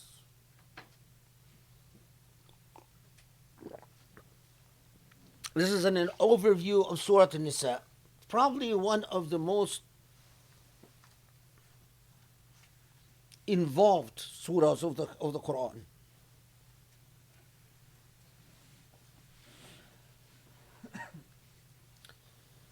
If I wanted to summarize Surah An-Nisa, if you pause and you take a step back, and especially if you memorize or attempt to memorize Surah An-Nisa, and you try to, some people memorize by just, if you memorize through comprehension of the structure of the surah itself. So Surah An-Nisa opens up with that you are all min nafsin wahida. You are all from a single soul. You are one and the same. This is critical for the moral project of Surah An-Nisa itself. Because whether man or woman, you are from a single soul. All these traditions that come from the biblical influence about the soul of the woman is created from the soul of a man, all of this is not supported. You all come, whether man or woman, whether poor or rich, whether free or slave, whether orphan or not orphan, all of you are from a single soul. So already it's readying society for its demand to reshuffle society's structural relationship with rights. It premises it on the understanding that you are all from a single soul. You are all one. You are all equal. And from there, after this opening statement, it engages a series of laws, in a series of legal reforms in response to actual legal problems that existed in society. So it started out with the issue of polygamy, and polygamy in the context of orphans. And although I've gone back and forth, I've changed my mind on this matter as I've studied it over the years in many different contexts. But I am now convinced, or at least the position that is that polygamy, it not just limited, not just did Islam come and limit the number as is traditionally, but the polygamy was seen as a narrow exception to deal with, and that it is all premised on the morality of equality and consent. That you can't practice polygamy and in violation of the ethics that Surah An-Nisa itself teaches you. But quite specifically, the most compelling situation in which polygamy is practiced is to take care of orphans. So, now the Quran doesn't tell us the ways that society should regulate polygamy or not regulate polygamy. It is telling us how to think about certain institutions, how to think about abuses perpetuated by certain institutions, and how to respond to abuses perpetuated by, and not to be dogmatic. So it's not an issue of, it just feels that way, but to think through of the rights of all involved. So then it goes from polygamy to the matter of marrying of people from lower castes or lesser castes, marrying slaves, marrying descendants of slaves. And as we talked about that in Arab society, the idea of marrying the son or daughter of people who are either currently slaves or former slaves was looked down upon, and the Quran clearly condemns that. It deals with the matter of at-tasarri bin nisa. At-tasarri is where you marry women in secret in order to, effectively it is legal, it's thinly legalized prostitution. You are marrying women to enjoy them sexually, you're paying them, but the whole thing is done in secret and without any real system of rights attached to this marriage. Even if children result from this marriage, they're not considered legitimate, they're not recognized. And Surah An-Nisa addresses this matter of التصري بالنساء and basically prohibits it and says that you can only marry women by addressing the specific situation that you can't marry them behind or without the knowledge of their parents, that you can't marry them without paying them their dowry, you can't marry them in the existing abusive practices of the time. It talks specifically also about the dowry of women, the tendency among Arabs at the time to refuse to give women their dowries, for families to keep the dowry, to marry off women and not allow them control of their dowries. And then talks about the problem of inheritance, especially the inheritance of abusive practices when it comes to the inheritance of orphans. Also, the issue that Aisha tells us that people neglected, that people who would serve for long-term servants in the home, who were never given a share of the inheritance, and the Quran comes and says that no, they must have a share in the inheritance because they were part of the family. Then it moves on to regulating another practice that we've talked about, and that is when husbands level accusations of sexual impropriety against wives, and the abuses that were committed in husbands when they level these accusations, they often did so for alternative motivations. Without any evidence, they would seek to lock up their wives so that they can, it have financial motivations behind it. But for the first time coming and requiring that there would be witnesses, otherwise if there are no witnesses then there are no criminal penalties. And also addressing another abusive situation, and that is what al-imsak bin nisa, where you lock a woman in a relationship where you're not giving her any rights, you're not living with her, you are not even, in many cases, not even providing for her, but you refuse to let her go unless she relinquishes ownership of her money to you. And that was, again, several incidents we know of in which this happened, and Surah An-Nisa comes and addresses this as well. So you notice the consistent theme is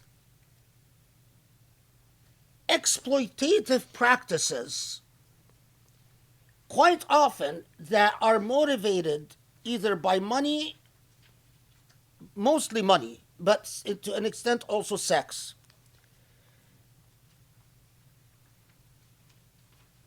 But as in Ayah 29,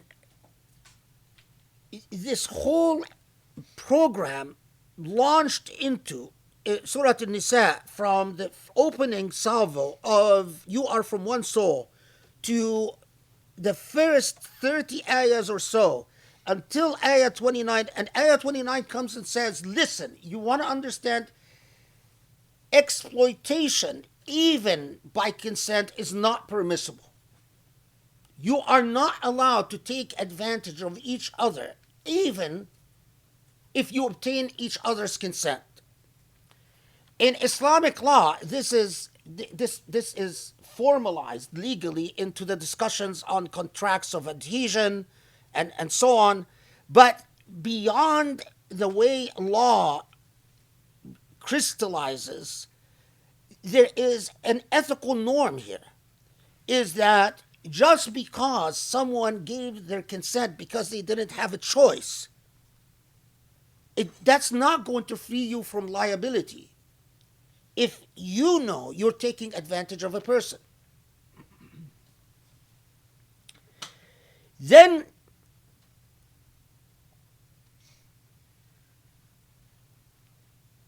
the moral discourse sort of is elevated or becomes more, gets to like second gear by reminding us that ba'dukum min ba'd, you are all, understand that you are one and the same, in the same way that the Prophet ﷺ repeatedly taught us that the essence of morality is that you treat others like you want to be treated. The Quran reminds us you must deal with each other in full cognizance of the fact that you are one and the same. That injustice you inflict upon another is an injustice against the self before it's an injustice against the other. You must become aware that if you perpetuate ugliness, you've become ugly. There is no way that you can perpetuate ugliness and somehow maintain yourself pure. And as Ayah 33 then even banning or abrogating the pre-Islamic practice of people promising to be allied to one another for just or unjust causes. And these forms of ahlaf is abrogated. A hilf has to be only for good. It cannot be for immoral purposes. Okay. Then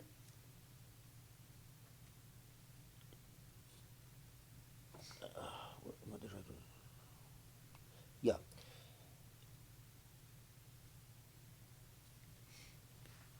Reminding us الرجال قوامون على النساء بما فضل الله بعضهم على بعض, that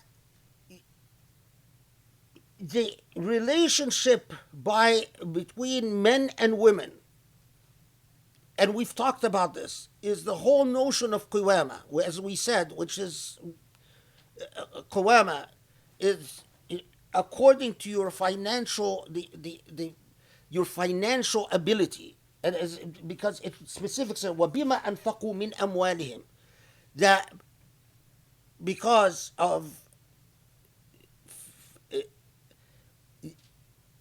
that men are in the position of caretakers,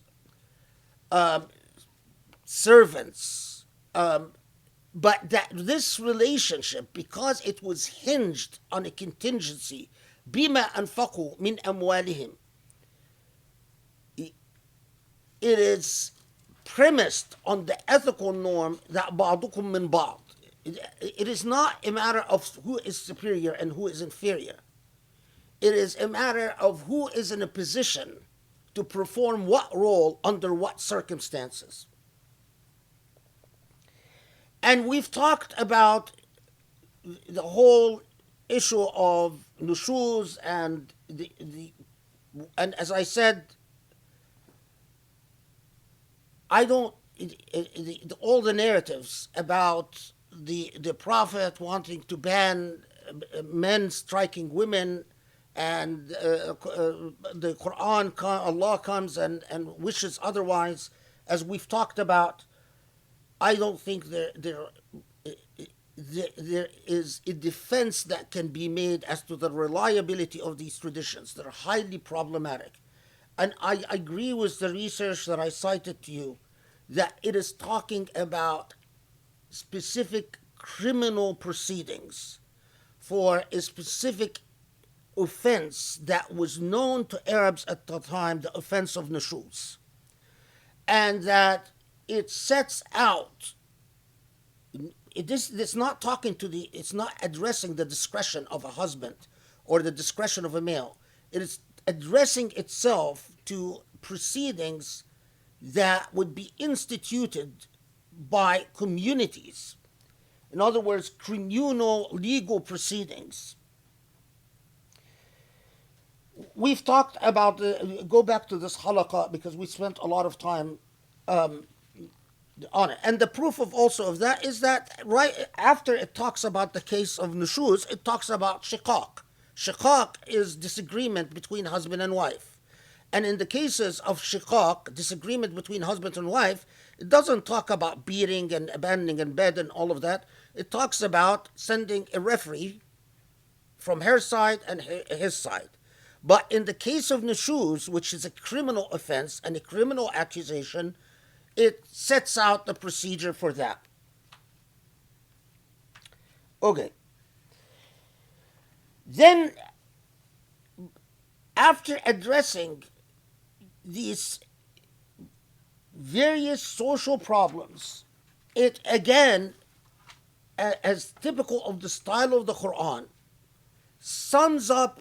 It's like telling us, you want to understand what type of ethical norm you need to have as your frame of reference in dealing with these problems that I've just addressed.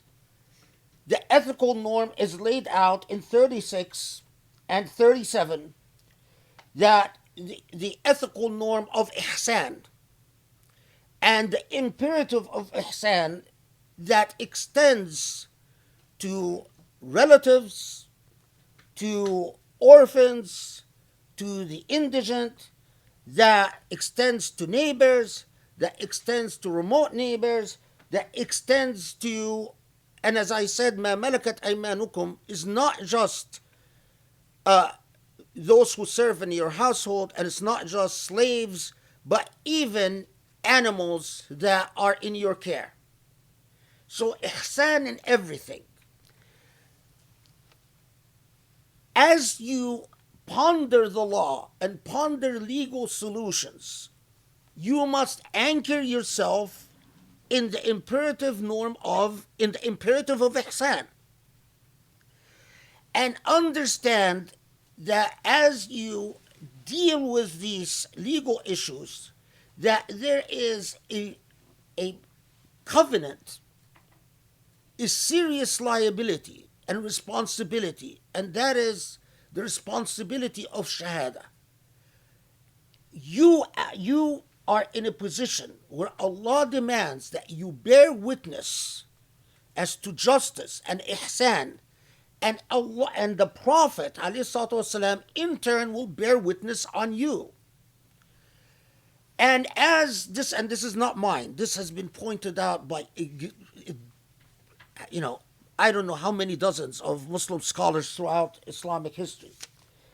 What are the requirements of Shahada?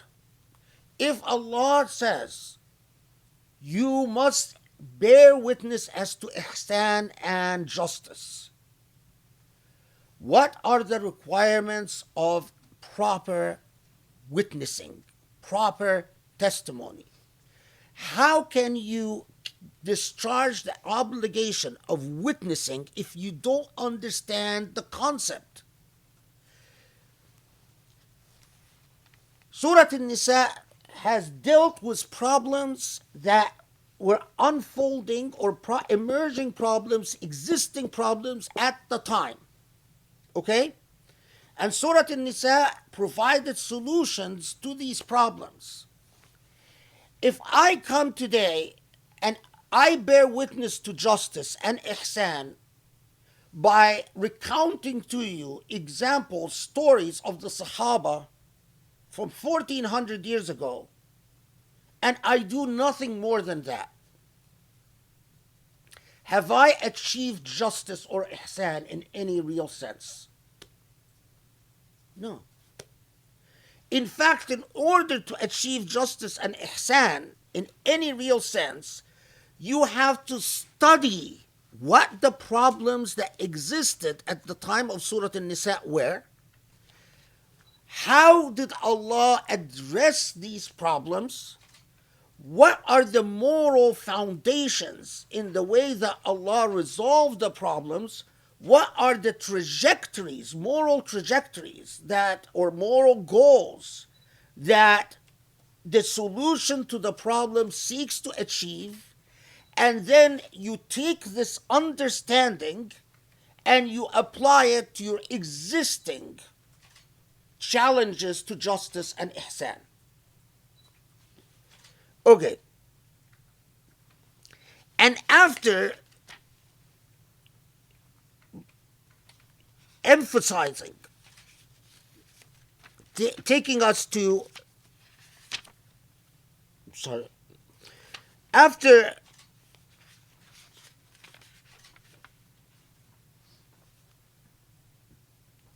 this anchoring point about ihsan and shahada,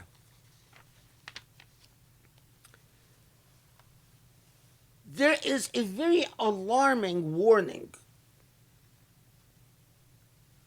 and that is what I just recited in prayer, that if you fail to understand your relationship to shahada and the nature of ihsan, what is ihsan? Because when Allah says that Allah loves al-muhsineen, you know, they're in a different context, in a different time. If I come and I give you a healthy camel, I am being muhsin. But if I come and give it to you today, when a time when you need a car, it's far from ihsan. The ihsan has a core, like a backbone that is philosophically coherent, that does not alter. But it is unachievable. That core is eminently corruptible if it's not responding to the real contingencies that exist and the real challenges that exist in a time. So Allah warns that if you fail in your understanding of shahada and ihsan, it is as if you have taken shaitan as your qareen. Lived experience shows that. The ability of well-intentioned people to commit incredible amounts of evil because of ignorance is astounding. I mean, and even pious people, even, people who pray and, after the Egyptian revolution, a lot of people were shocked how people that everyone thought was very pious, like Ali Jum'ah, the Mufti of Egypt, former Mufti of Egypt, how could they legitimate the massacre of people who were massacred while praying Fajr, in their second rak'ah, and then the army opens the fire and shoots them dead? How could they accept this as this Islamic? And how could they accept the slaughtering of women and children, and and it perpetuates slanderous things like nikah, jihad and nikah, or nikah al jihad, or whatever, that supposedly the supporters of the Ikhwan or the Muslim Brotherhood would, they were all doing sex marriages as they were hanging out, protesting against the coup. I mean, some really crazy, absurd stuff.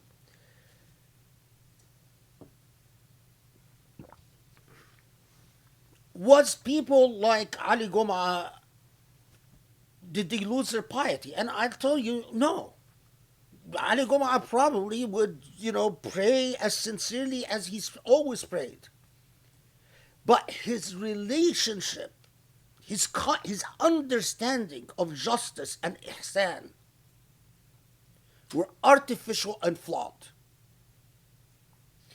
I remember that in one of my conversations with him, he asked me if demonstrations took place in the United States like the ones that took place against Mubarak, isn't it true that American law would allow the military to slaughter all the demonstrators on the spot? And I told him that it is absolutely not true. He couldn't believe it. He thought I'm lying to him. He couldn't believe that American law would not allow the shoot to kill on the spot of people that would demonstrate trying to overthrow because he was sort of talking at the time about the demonstrators against Mubarak.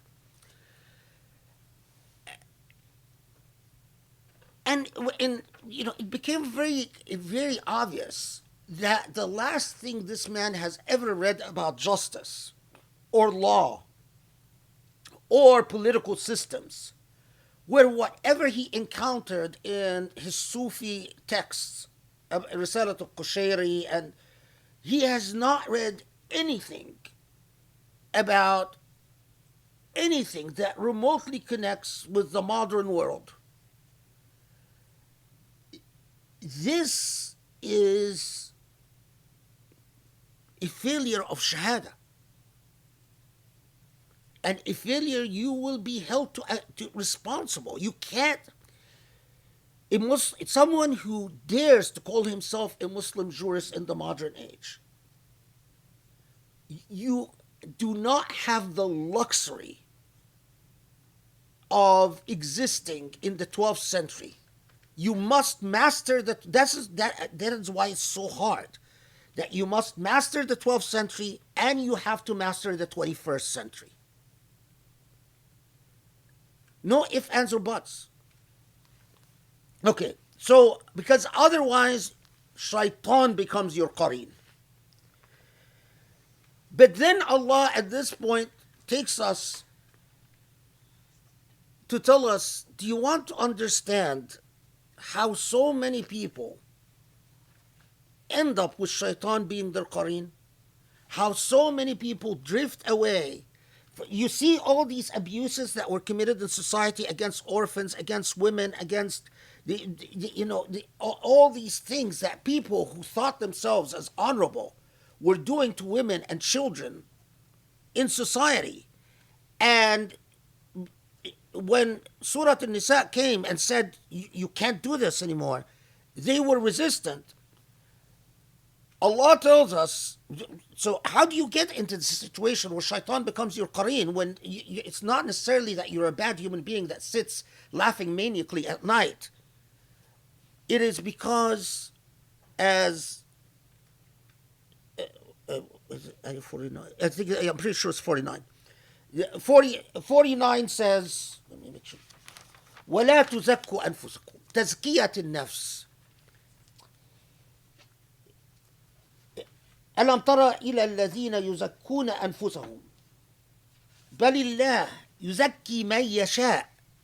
That those who, instead of being critical of the self, they commend and elevate the self. They have a nearly irrebuttable presumption that I am fine. Not just I am fine, but I am even perhaps wonderful. Because look, I do what I deem to be good. Yeah, maybe I treat my wife like garbage. Maybe I take advantage of orphans. Maybe I treat my children like garbage. I know men that I've even worked with.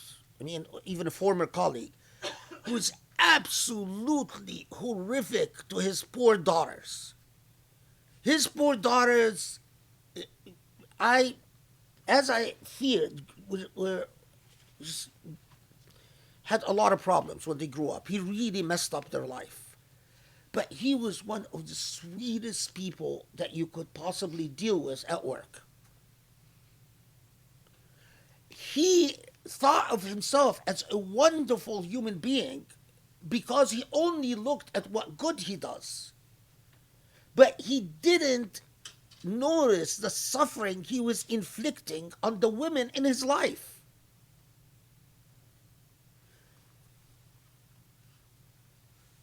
And Surah Nisa then comes and tells us, you know, Tazkiyat al-Nafs is part and parcel of believing in Egypt and Taghut. Egypt and Taghut, remember that Egypt and Taghut is taking masters other than God unto yourself.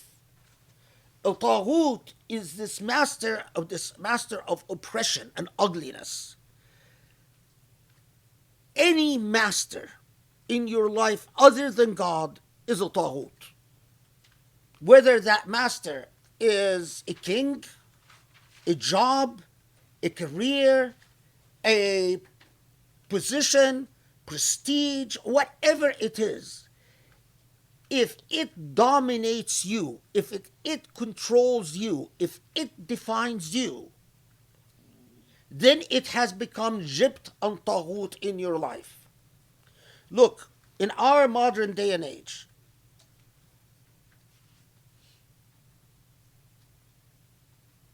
this actually, makes me sad. But do you know that in Muslim dating apps, which I'm an expert on, obviously, Muslim dating apps, all these women, what they're looking for are men of careers, prestige, jobs, salaries. And the way they list piety and akhlaq is so artificial. You could tell that they don't really mean it. Jibt and Taghut. Yes, Taghut. You define who your masters in life are.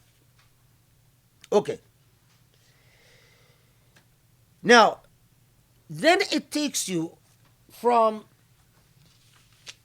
this understanding of how do we end drifting away from بعضكم من بعض and من نفس واحدة, that you are all the same, and how do we lose sight of that? How do we get to the point where we have shaitan as our qareen, where we go from shaitan as our qareen because we are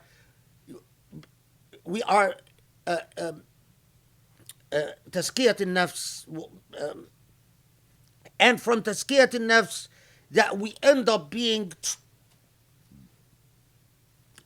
entrapped by Jibt wa Taghut, that we end up effectively having masters other than Allah that we respond to. And at, where is it?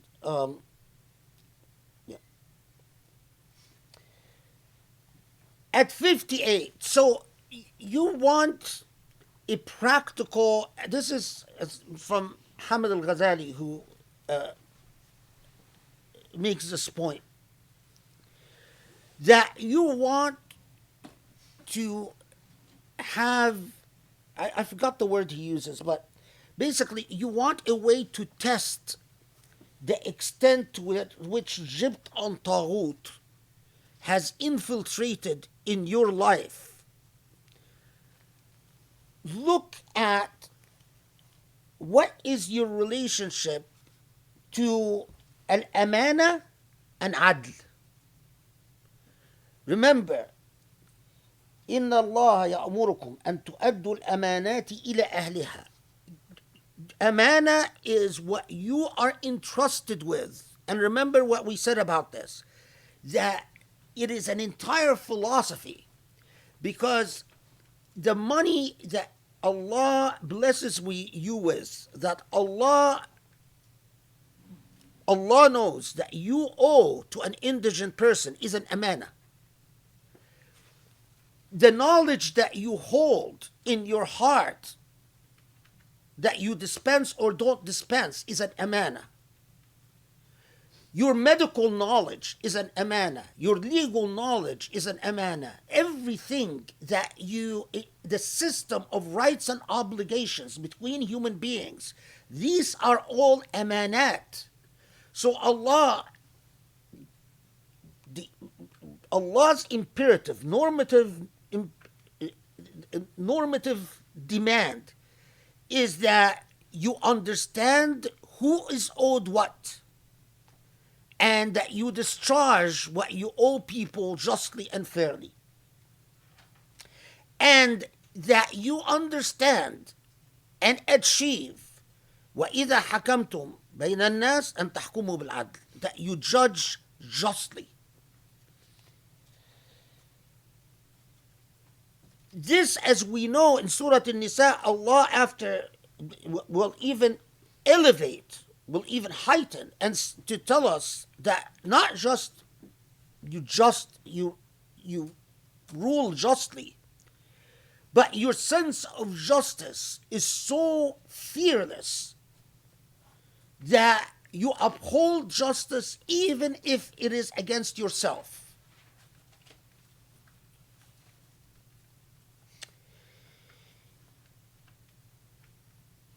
But then, one of the most remarkable things about Surah An-Nisa, remember that Surah An-Nisa, that in the Quran elsewhere, Allah fully tells us or alerts us that when our rulers are corrupt, when our rulers are like Fir'aun, when our rulers are of the type who say, لا أريكم إلا ما أرى, that you're only allowed to understand or believe what I want you to understand and believe. In a word, when our rulers are taghut, that's a huge problem. Because if the rulers themselves control a people and they are not committed to justice or morality, you will end up with the type of society that Surah An-Nisa was fixing. A society full of abuses and injustice. How so? Well, look at what comes right after Allah talking to us about discharging trusts and justice. Allah comes and says, okay, your obligation is to obey God and obey the Prophet, and those who are وَأُولِي الْأَمْرِ مِنْكُمْ, those who are amongst you, minkum, most, as we talked about at the time, that most scholars, most said that this refers not to rulers but to scholars, which I don't agree with, but anyway, and the others said rulers. But the critical thing, in my opinion, is that it says minkum, and it is followed that judgment doesn't belong to the rulers. Minkum means, as we talked about, those who truly are your rulers voluntarily and fairly. In other words, they actually represent you. They are not there oppressing you, but they are actually an expression of you. And that in all cases, that if there is tanazu, if you disagree with those who represent you over anything, the judge between you is Allah's law. Not Allah's law as to whether they apply ahkam al-miras or the technical. Allah's morally righteous law. So if they are not, for instance, upholding justice, if they are allowing the rich to get richer and the poor to get poorer, if they are allowing people to starve to death, if they are allowing children, street children, to be trafficked and to be their organs harvested and to be sexually assaulted, God's law is clear. That's a tahakum. That إذا تنازعتم في شيء. That if there is, in other words, if you get confused about anything as to how things should be between those and those who are in charge amongst you, then the moral law, the frame of reference, is God's moral law. And a warning, عدم التحاكم إلى الطاغوت. Don't you dare surrender to Taghut.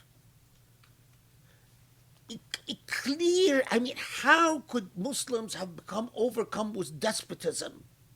For my life, I don't understand it. It's so clear that whatever you do, don't you dare in your relationship with those who rule you, surrender yourself to Taghut. What is Taghut other than oppression and injustice? What does Surah Al-Baqarah say, right? That either you ally yourself with Allah or you ally yourself with Taghut. This is right after Ayat al-Kursi, right? Okay.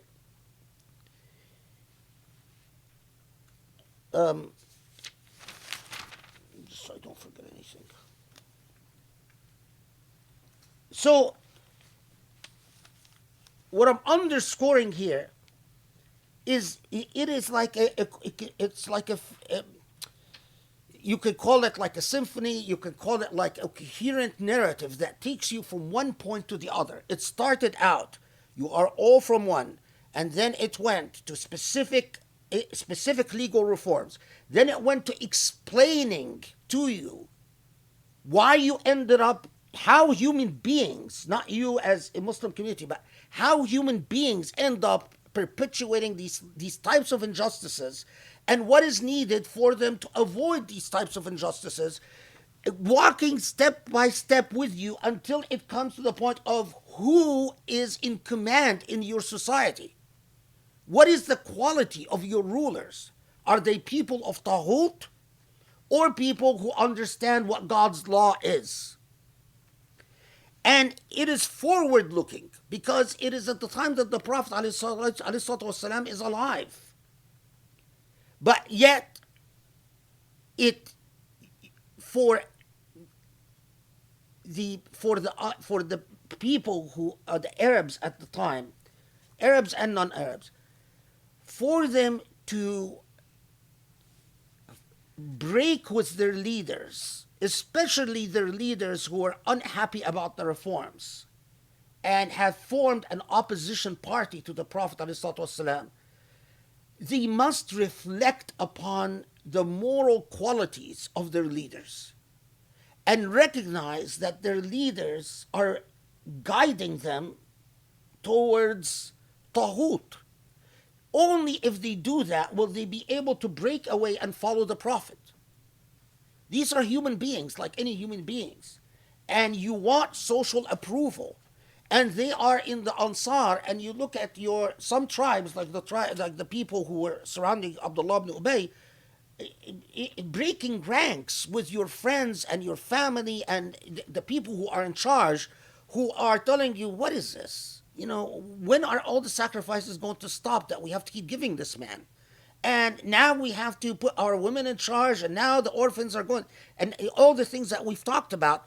You have to be able to break away.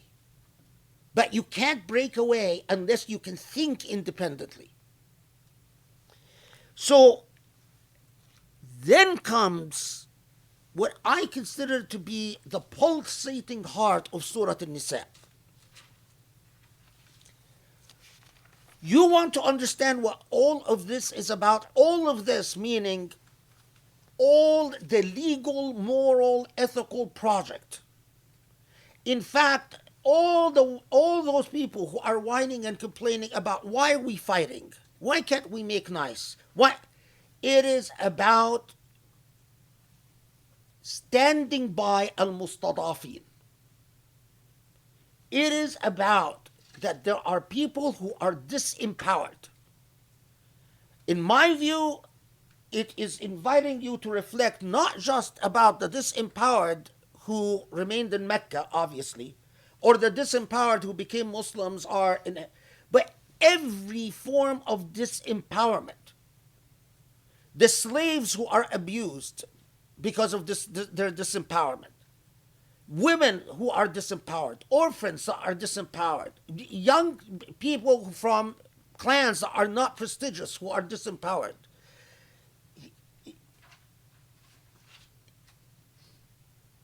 Allah's moral law to those who are themselves not disempowered is you have to help the disempowered. As to the disempowered themselves, Allah's moral law is resistance. Resistance, either change your circumstance by leaving the hijrah, removing yourselves from situations of disempowerment, leaving relationships in which you are disempowered. These are immoral relationships. This, as Muhammad al-Ghazali rahmatullah alayh, my teacher, used to say, this works at the communal level and at the individual level.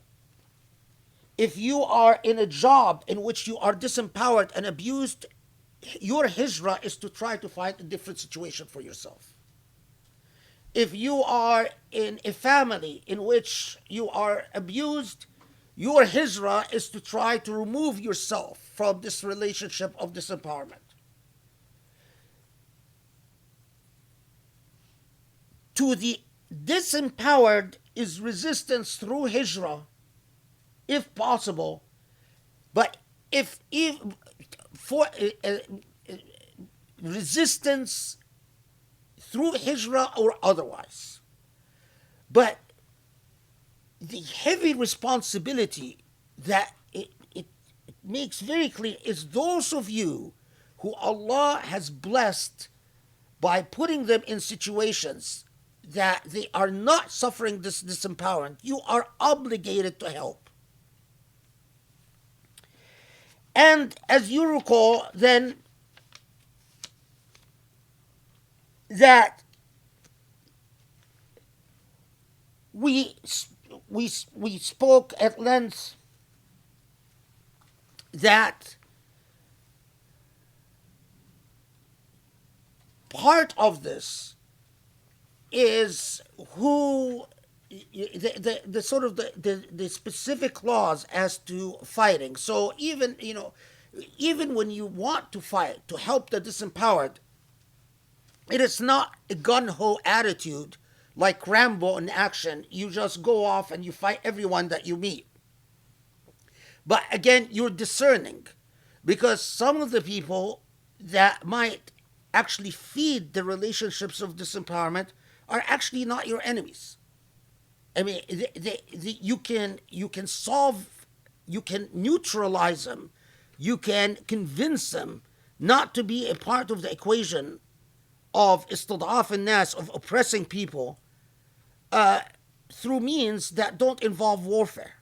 And if that's the case, then that has to be the priority. So it's like, you're not just out there fighting with anyone, but you are, again, moral discernment even in your rebellion against immoral situation.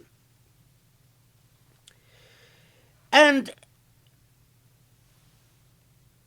at this point, while the first part of Surah Nisa, it addressed to us why did people end up in the type of ugliness that Surah Nisa was addressing.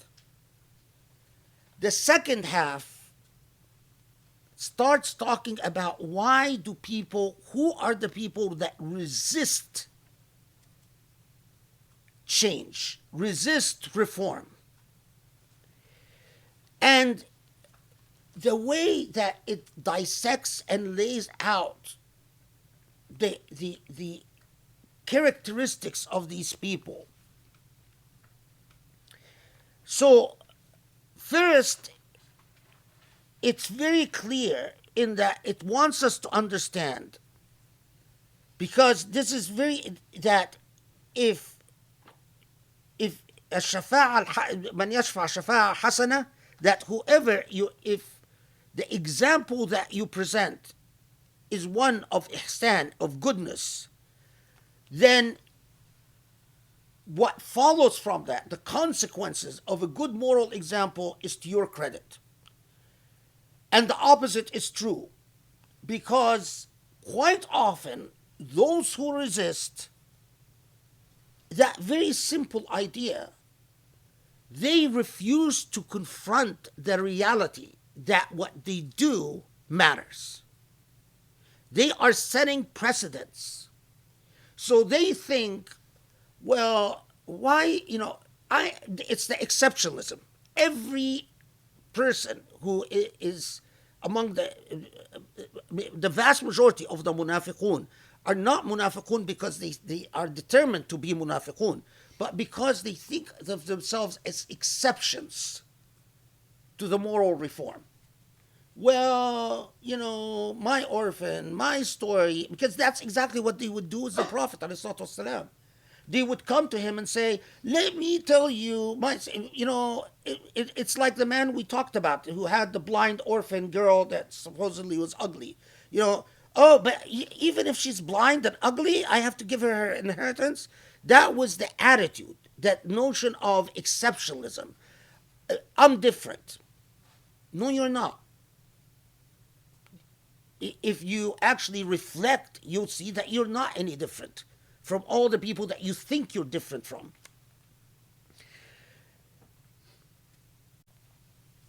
Moreover, the nature of those people who resist reform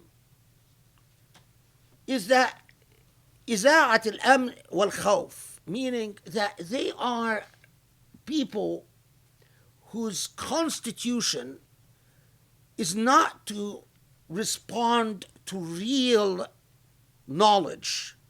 They respond to mere rumors. And so, in other words, often those who resist reform, the thing that brings it closer, at least to my mind, often those people who go off imagining a world of fake news, right? But they themselves live in a very fake world. The way that you often resist treating people justly and morally is to imagine all types of conspiracies and plots and plans that are going on, that the net result of which, well, it's not really important how I treat children or women, or because there are, I'm engaged in much more grand issues. And this is around 83, I think it was 83. إذا جاءهم أمر من الأمن أو الخوف أذاعوا به ولو ردوه.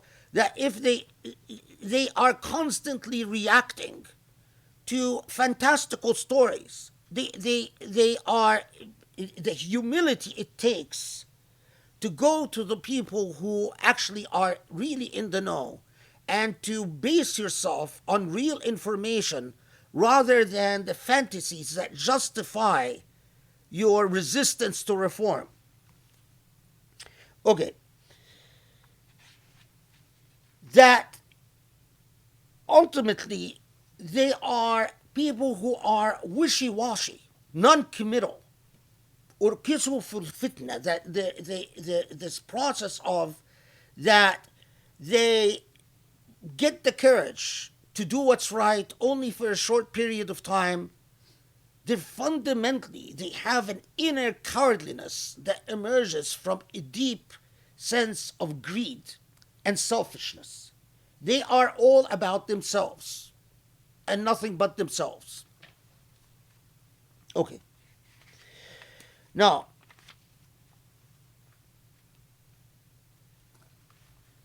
then Surah An-Nisa, still on the related issue of al-munafiqun and their resistance,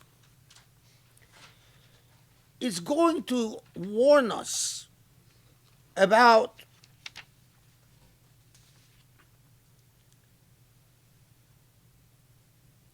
some of the ways that nifaq itself, hypocrisy, or the failure to live, to rise, or failure to uphold moral uprightness, can produce truly immoral conditions. So, first we're warned about how easy it is for the hypocritical and cowardly heart to justify spilling the blood of an innocent human being. And Allah warns us that the killing of an innocent Muslim, because quite often you're going to kill an innocent Muslim not because you want to kill an innocent Muslim, but because you're told to kill an innocent Muslim and you don't have the moral courage to say no or to suffer the consequences. Because sometimes you can't kill an innocent Muslim, even if the consequences is that you have to sacrifice yourself, even if I'm going to be executed as a result. But I can't prefer my life over the life of a Muslim. So, and remember what Allah says about those who kill an innocent human being. They are cursed, doomed to hellfire. Allah's anger. One of the key, of course, this was alluding to a historical reality, is that some of the Muslims who in fact were too weak to make a stand ended up serving in the, but I think the historical incident is precisely that, incidental to the message. The message is you want to understand the extent to which we keep saying nifaq as hypocrisy, but it is the failure to be morally upright. What it could result in, it could result in the most foul and evil act of killing innocents. Second, it could result in zulm al-nafs, that you accept situations of oppression, and you allow situations of oppression to perpetuate themselves, and you philosophize the situations of oppression.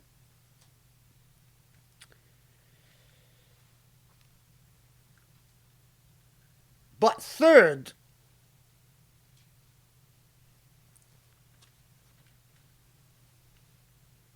that as you commit immoral acts, like you kill innocent people, as you accept oppression and philosophize situations of oppression, ultimately, one of the most, that you start arguing on behalf of injustice, لِلْخَائِنِينَ خَصِيمًا, that you start arguing on behalf of the unjust, justifying their injustice, philosophizing their injustice. And the problem is that in the philosophizing of injustice, the apologetics of injustice, it's like nowadays, how many times I hear Egyptians say, and this is not just Egyptians, this is all oppressed people. Oh, yeah, sure. There's a lot of it. There are rapes in Egyptian prisons. There are torture. There's mass killings. There are executions, so on and so forth. But the Egyptian people, their nature is that this is the only way they can really be ruled. They need a strong man. It doesn't matter how unjust the strong man is, because if they ever have anything but a dictator, and a brutal dictator at that, they would just, I don't know, mess up their lives completely. Now, an earmark of the apologetics of injustice is that inevitably it will involve accusing innocent people. Ittiham al-bari. And remember what Surah Nisa tells us about the disaster, or the enormous moral failure of committing a wrong and attributing that wrong to innocence. And that ultimately what you end up with is a relationship towards Allah and His Prophet that of shiqaq, that everything that you represent is in effect a contradiction of, the antithetical of what Allah and His Prophet stands for. These are extremely dire warnings, and this is why it's like a moral journey, that it goes from, and they're all interconnected links. So for instance, if you come to, my problem is tazkiyat al-nafs. I tend to be arrogant and think that I am very important. Well, the likelihood is that you will end up invoking all the other links, from tazkiyat al-nafs to living in taghut, to becoming to the apologetics of injustice, to all the other. They're all interconnected links. One leads to the other. Okay. Now,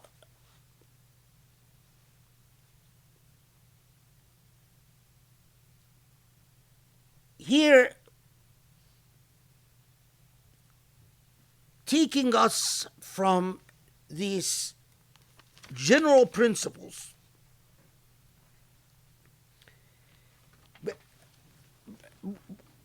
with sort of what I think is also is that, remember that tughyan and hypocrisy and arrogance would, and I think we've seen this, proof of this in our own modern life, that, and this is a side note, but I've talked about it, that it will inevitably result in تغيير خلق الله, corrupting Allah's creation. What is the word I'm looking for? Defiling Allah's creation. Human arrogance and human tughyan, and when humans surrender their moral obligations, when they think in terms of their relationship to existence, they don't just defile other human beings or living things, they can defile creation itself. And that is exactly why it is very important to understand that morality is not a matter of apologetics or status or ليس بأمانيكم ولا أماني أهل الكتاب. And it's not that it is a conscientious, like a Sirat al-Mustaqim, the conscientious moral uprightness. If you understand anything about Quranic morality, is that Quran is not about waving of flags or my team versus your team. Allah consistently comes back and and Allah says, what is your relationship to moral substance? Not to your amani, not to your wishes or your declarations. Well, I'm Muslim, so I'm supposed to be superior in the following ways. Okay. Now, then Allah subhanahu wa ta'ala comes back and says, after going through these moral, it's as if, lest you are going to forget that this is about practical results, how the law ends up producing concrete results. In 135, Allah says, and they are asking you about women. Now, of course, what they're asking is, as we've talked about, no, is it 135? No. No, sorry, 127, I think. Yeah, 127.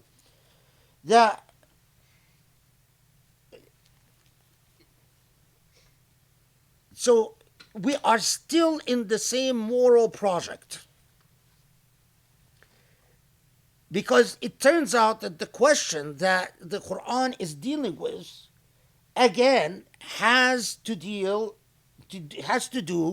with disempowered categories of people. Women, وَالْمُسْتَضَعْفِينَ مِنَ الْوِلْدَانِ, and children who are disempowered. Okay.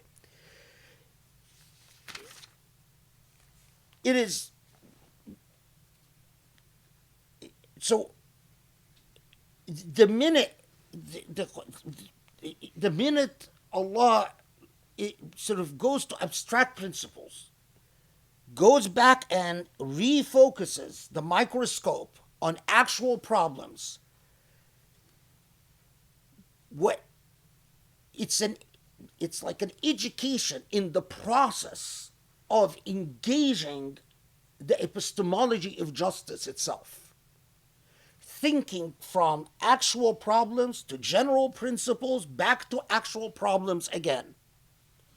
So every general principle must be tested in light of the actual results in actual problems. But every actual problem must be abstracted into a general principle. You can't just, tweak things in very specific ways and say, there we go. Okay. Yeah, then 135, that refrain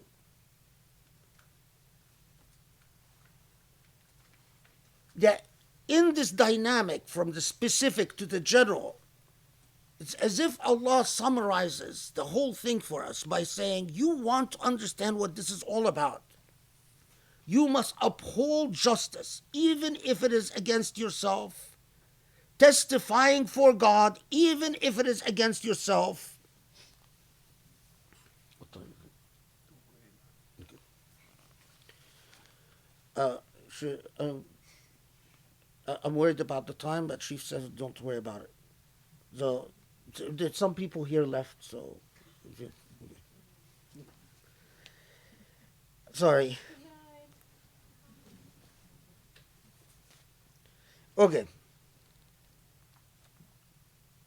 Now,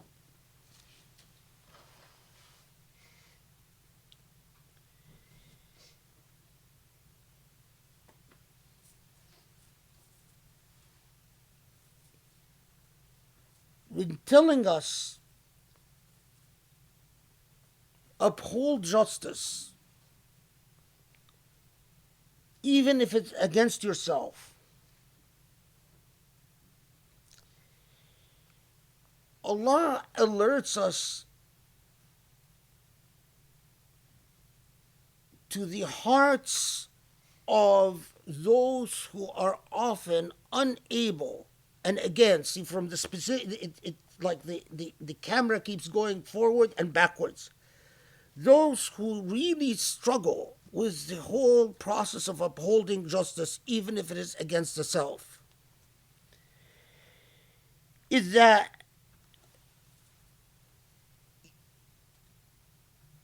the human condition that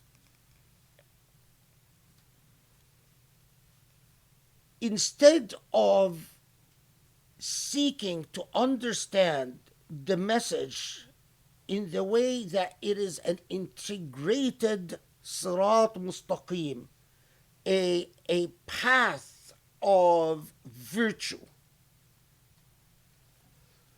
to do what those who are often weak of faith do, to pick and choose impressionistically.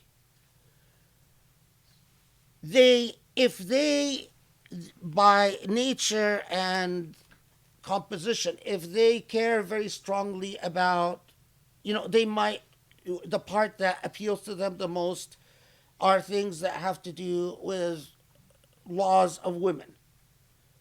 But they'll ignore, they'll take it out of, basically it is picking and choosing without. So in other words, it's as if Allah is telling us the heart of nifaq, the heart of those who are unable to live in service of qawwamina bil qist, is those who are fundamentally responding to their self-interest, but are not patient or committed enough or diligent enough to understand what this message is about. In other words, to commit to rebelling against Taghut, to commit to justice as a principle, to commit to the principles of equity, to commit to the project of empathy. All right. Then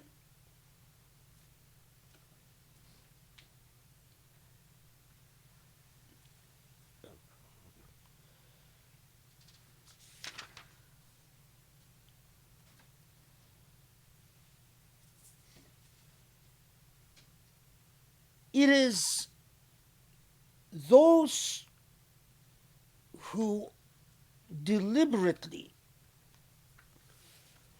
seek al-i'tisam billah wal-ikhlas ad-din, to purify their intentions and to live in the full moral gaze of their Lord. Their path is, these are the people that are more likely to resist Taghut, to resist the moral failures that Surah Nisa tells us obstructs a human being's relationship with the type of injustices that it identifies. Okay.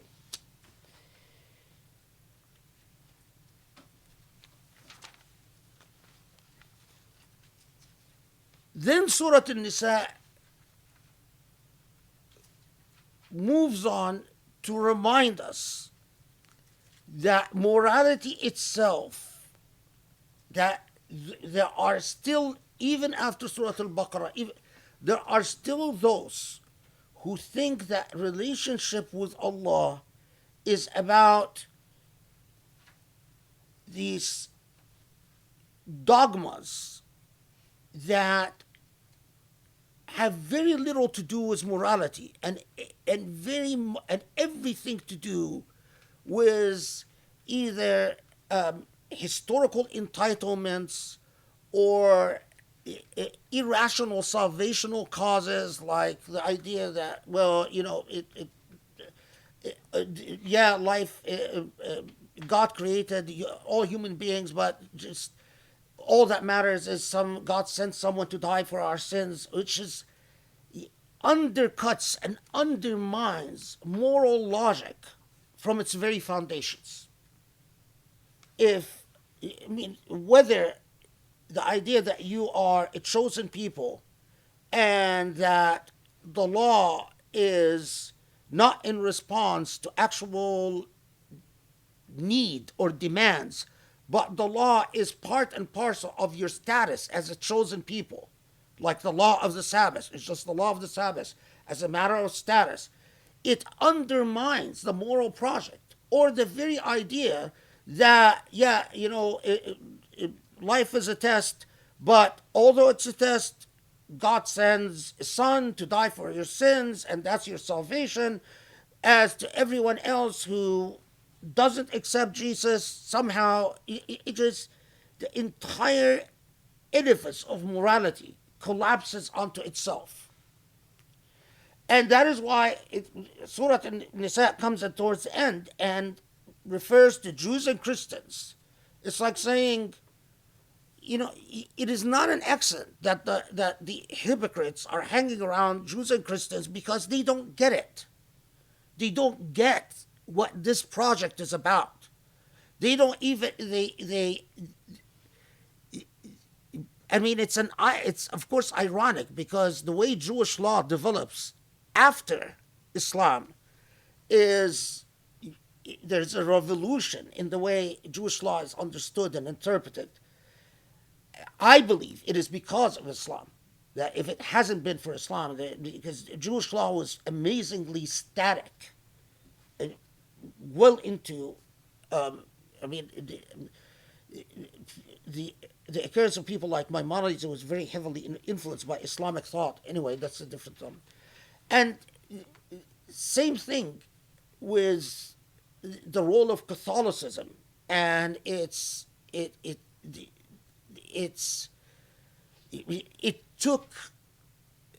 is not a coincidence that Thomas Aquinas engages Islamic thought throughout his Summa, because the entire moral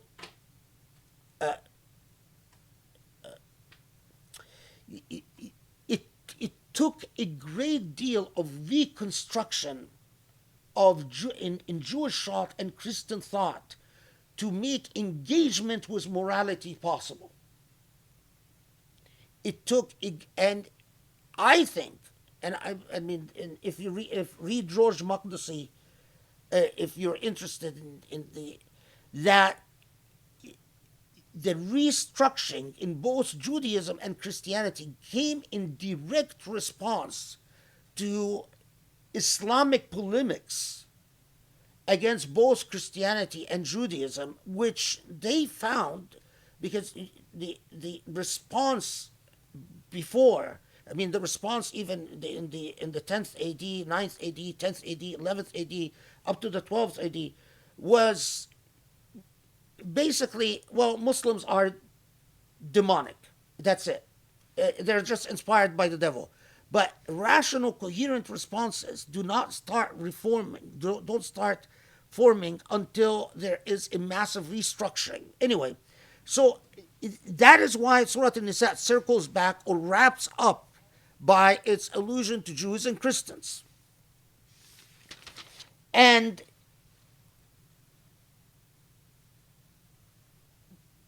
it's like saying, this prophet, this message is about the Sirat al-Mustaqim, the path of moral righteousness. And it is not possible.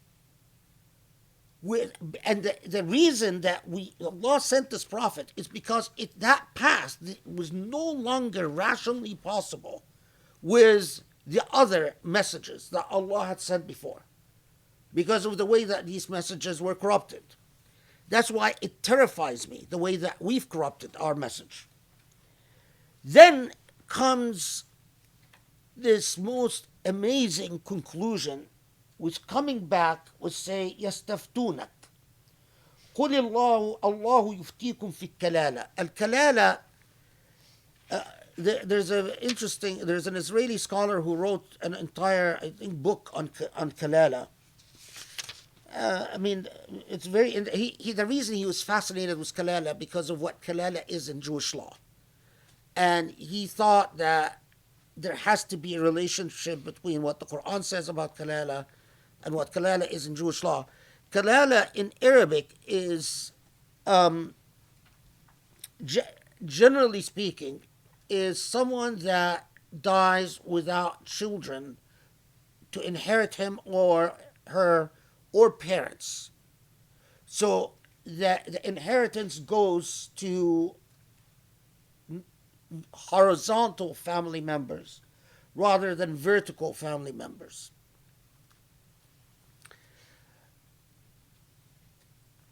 So why does Surah An-Nisa end this way?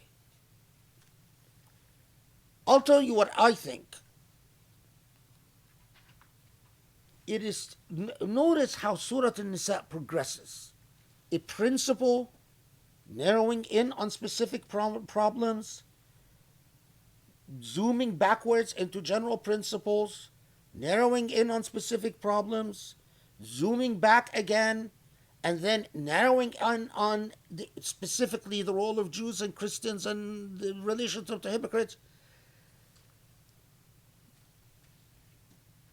The end is they ask you questions about yet more problems. It is as if, and I believe it is in fact Allah saying, and the story continues. The legal dynamics of inquiry and response is never ending. It's not, the end is not that Allah gave you a message that is illumination and light and khalas, we're done. No, yes, Allah gave you illumination and light, but the challenge is the questions of al-istifta' will continue. How are you going to solve these problems? The legal issues will continue. Are you going to be able to think through the principles and resolve the challenges in light of the principles? Brilliant, mind-blowing.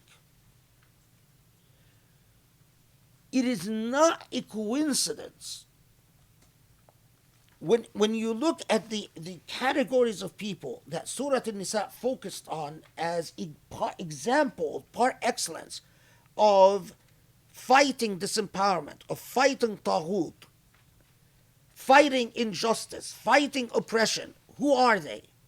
Women, orphans, and people either people in your service or slaves.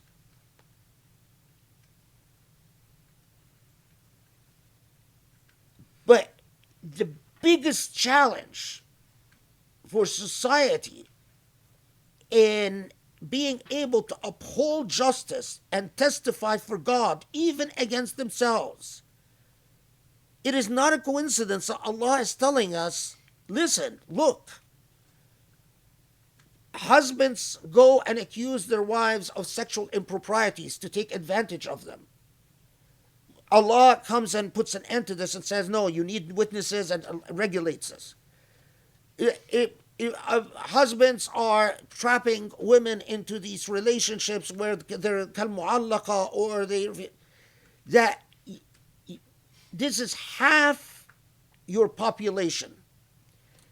And half of the population is often responsible for all types of children and orphans. You can't, the imperative of thinking morally through all of these situations is at the heart and core of Surah An-Nisa, and that's exactly why it's called Surah An-Nisa. Okay, alhamdulillah, we're done. You guys persevered. May Allah bless you. I'm amazed that some people persevere till the end. Unless you really want to summarize. You want to summarize? Okay. What time is it now? 10:30. Yeah, so we went an hour over our normal. My apologies, but I really needed to, I think we needed to finish Surah An-Nisa. Yeah. Okay. Bismillah ar-Rahman ar-Rahim. Alhamdulillah. Mabruk, everybody. We finished Surah Al-Nisa on the first day of Ramadan. That's so awesome. Alhamdulillah. Is Surah An-Nisa adopted? Yes. Oh, it is? Okay. By Elaine. Oh, wow. Oh, yes, Elaine. Okay, she's with us. One of the most important surah in the Quran. Alhamdulillah, alhamdulillah. Okay, so summary of a summary. I'll try to make it really fast. But before I do, we actually are going to do Tarawih prayers, and we will live stream if anyone wants to join us. So we'll start, inshallah, after Sheikh has a chance to have dinner because he broke fast but has not had dinner yet. And then we'll go to Tarawih prayers, inshallah. Okay, so just to say, I mean, major themes. This is such an incredible surah, such an incredible journey. 11 days, alhamdulillah. But obviously, the big things that jump out is, again, starting that we are all from one soul, that it's truly about rights. And, this just gets us into human rights, equality of rights. And then walking us through moral principles and then examples, teaching us the methodology. As you said, you have to master both the 12th century and the 21st century, being able to testify to the truth, even if it's against ourselves, and really looking internally and asking ourselves, who is my master? Is my master Allah, or is it something else? Is it my ego? Truly understanding what are the rights that are owed to others and to ourselves. And that, as we talked about in one of the previous halakas, you could almost distill everything down to this idea of everyone's rights, what's owed, what are we doing our part. And then the idea of just upholding justice vibrantly and bravely, even if it's against the self. Using the frame of reference as Allah's law, not to surrender to taghut or injustice, and ultimately really standing by the disempowered in every way, shape, or form.